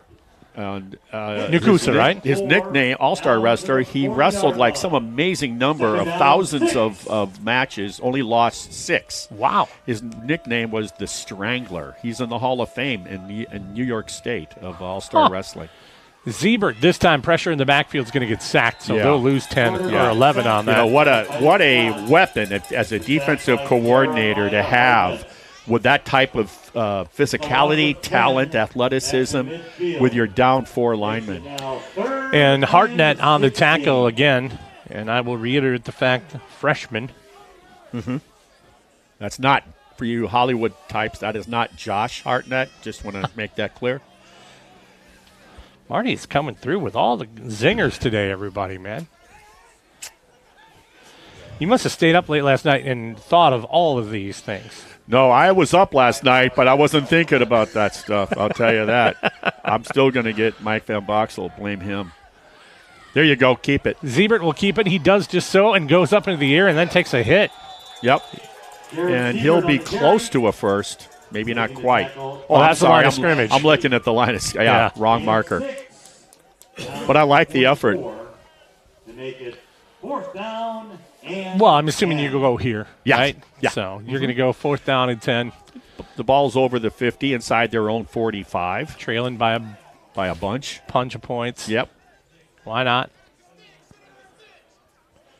So Ripon's had to come back down to earth after that amazing victory last week, shutting out a team that averaged 46 points a game and undefeated. First of the half. My goodness. So Jake Marshall will take a timeout. Just want to say, hey, thanks everybody. It's going to be our last football game of the season here. That we broadcast. Yeah. Correct. So I want to thank our great team at the Ripon Channel for all the help as always, and making it so easy for us. And I think on behalf of the crew here, we want to thank you for being the master of snackage.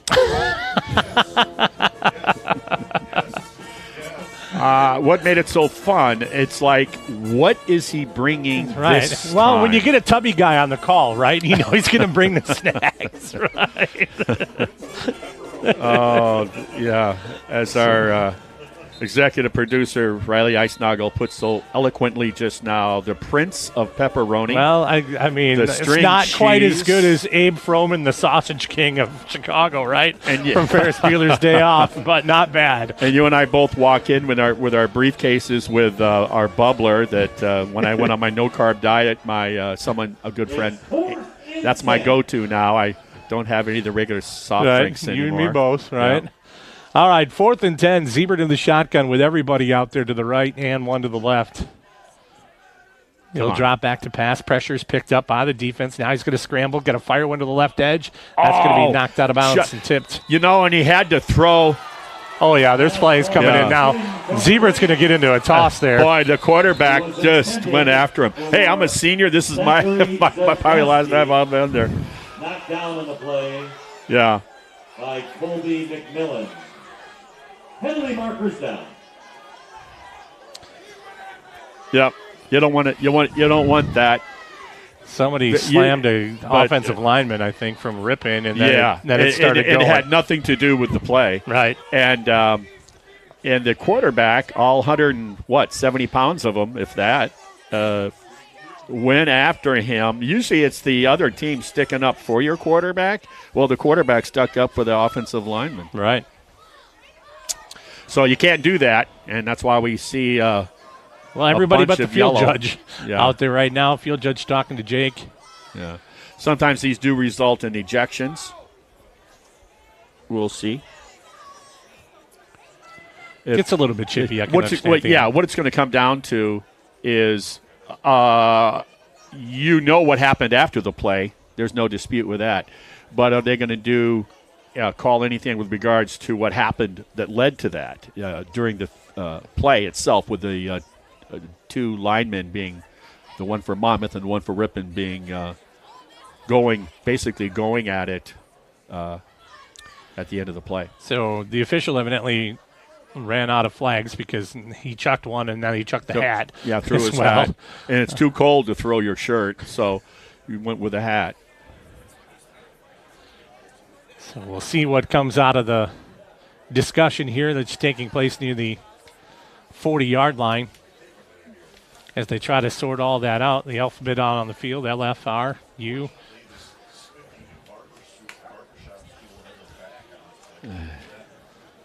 So they'll continue their discussion. Both teams respectively behind the coaches now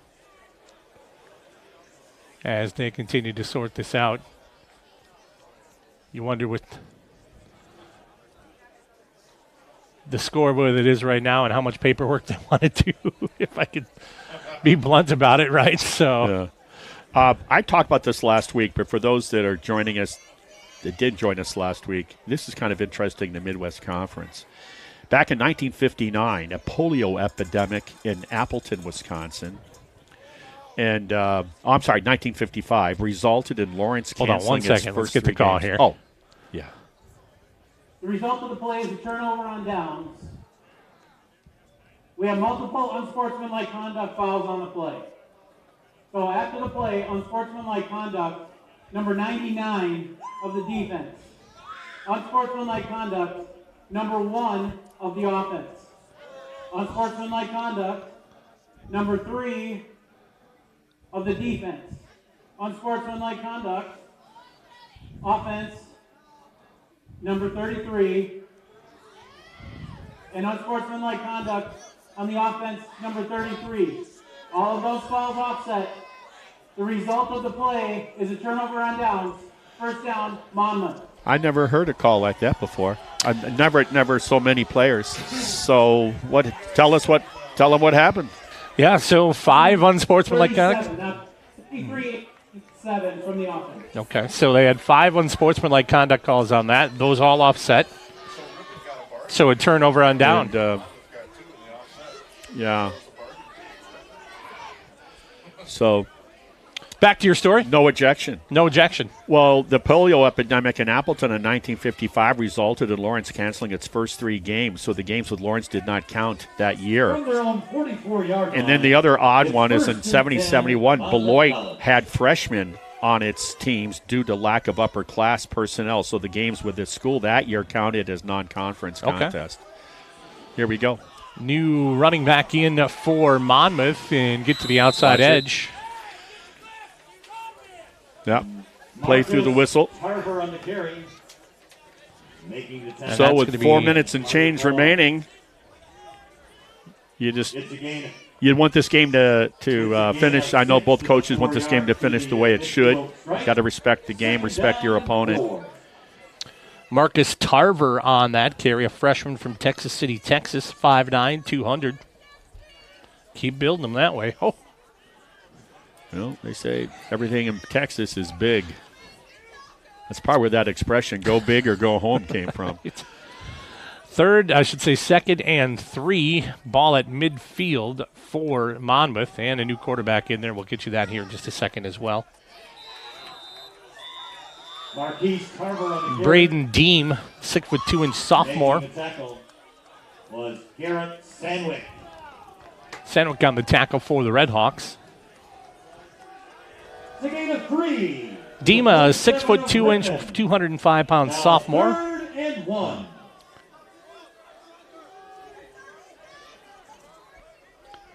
And a short gain, 3rd and 1. Yeah. And we got to let them know, hey, we didn't have our orange cone for our parking space today. So next season for the home games, make sure we get that orange cone there. Get working on that. Okay. If you'd like to sponsor a spot out there, Marty, I think they'd probably let you do that. If I wasn't retired, I would. Austin on the carry. Yeah. We could. Well, maybe someone would set up a GoFundMe. For, Right, well, maybe. Yeah. Gain on that play is good. Makes a first down. First and 10. Let Martin park at Hop Stadium. First and 10 from the 45-yard line. For enough money, they could probably let you park right in the vicinity down there. So they'll keep looking to the side and let the play clock roll down. Just 17 seconds remaining on the play clock, 2:20 remaining here on the game. I'll try to get you some final stats here as we move through it. It was just an impressive offensive output from this Monmouth Scots team here and that today. defense wasn't too shabby either, was it? Not bad at all. Handoff will go to the outside edge this time. That's going to be 21. There's a pop. Nice tackle there. Jeremiah Austin. Carry. Another flag coming out. On the play Richard. Wow. Markers are in the air. You just don't want this. So it was a good, clean tackle on the ball. And then one of our players ended up over there and by that Monmouth sideline, and that's where the flag was thrown. So I don't know if something was said. Well, we'll find out. The ambient mic is coming down. 78 plays by Monmouth so far in this game. 465 yards. After the play was over, unsportsmanlike conduct, number 1 of the offense. Unsportsmanlike conduct, number 28 of the defense. Yeah, you Those can't. penalties offset. Yeah, you can't Result of respond. the play, second down. You can't respond to those. You can't. That's old expression. You never want to roll with the pig in the mud because you get dirty. Correction. That's number 20 of the defense. Yeah. There you go. The pig likes it, and you both end up getting dirty anyway. So after all the unsportsmanlikes, which is number 7 of the game, So and that's in 2 plays. A minute 54 remaining. Ripon offense today, 38 plays for 55 yards. yeah, dominance, and that Monmouth defense definitely delivered as advertised. Handoff will go up the middle. And Ripon will tackle. They're running. Number 41, John Alden. It's Clay Richard on the tackle. Richard on the tackle for the Red Hawks. And I'll tell you what, you better have your head on a swivel out there. If you're away from the play and there's no whistle yet, you better have your head on a swivel. 3rd and 4. So Monmouth will improve to 6-2 on the season as the Red Hawks fall to 2-6.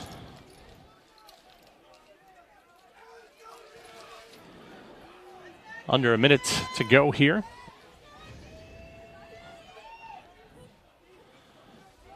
And the handoff. Good effort. Good effort out to the first down near there. Clock will stop to move the chains. Caden Brand with the carry. Brand on the carry for Monmouth. Clay Richard on the And tackle. Richard once again on the tackle. The play will gain 9. So Second 20 on the and 4 to play the clock Ripon right now 35. and 28 on the game clock. So it looks like Monmouth will go into victory formation.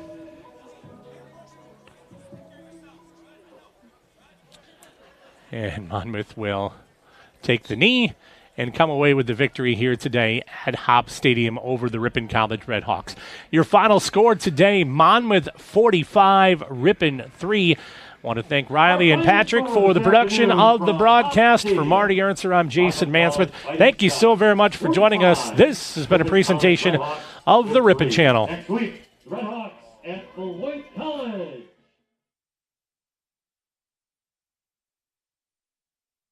This afternoon, it is appreciated. Have a great rest of your weekend and a safe trip home.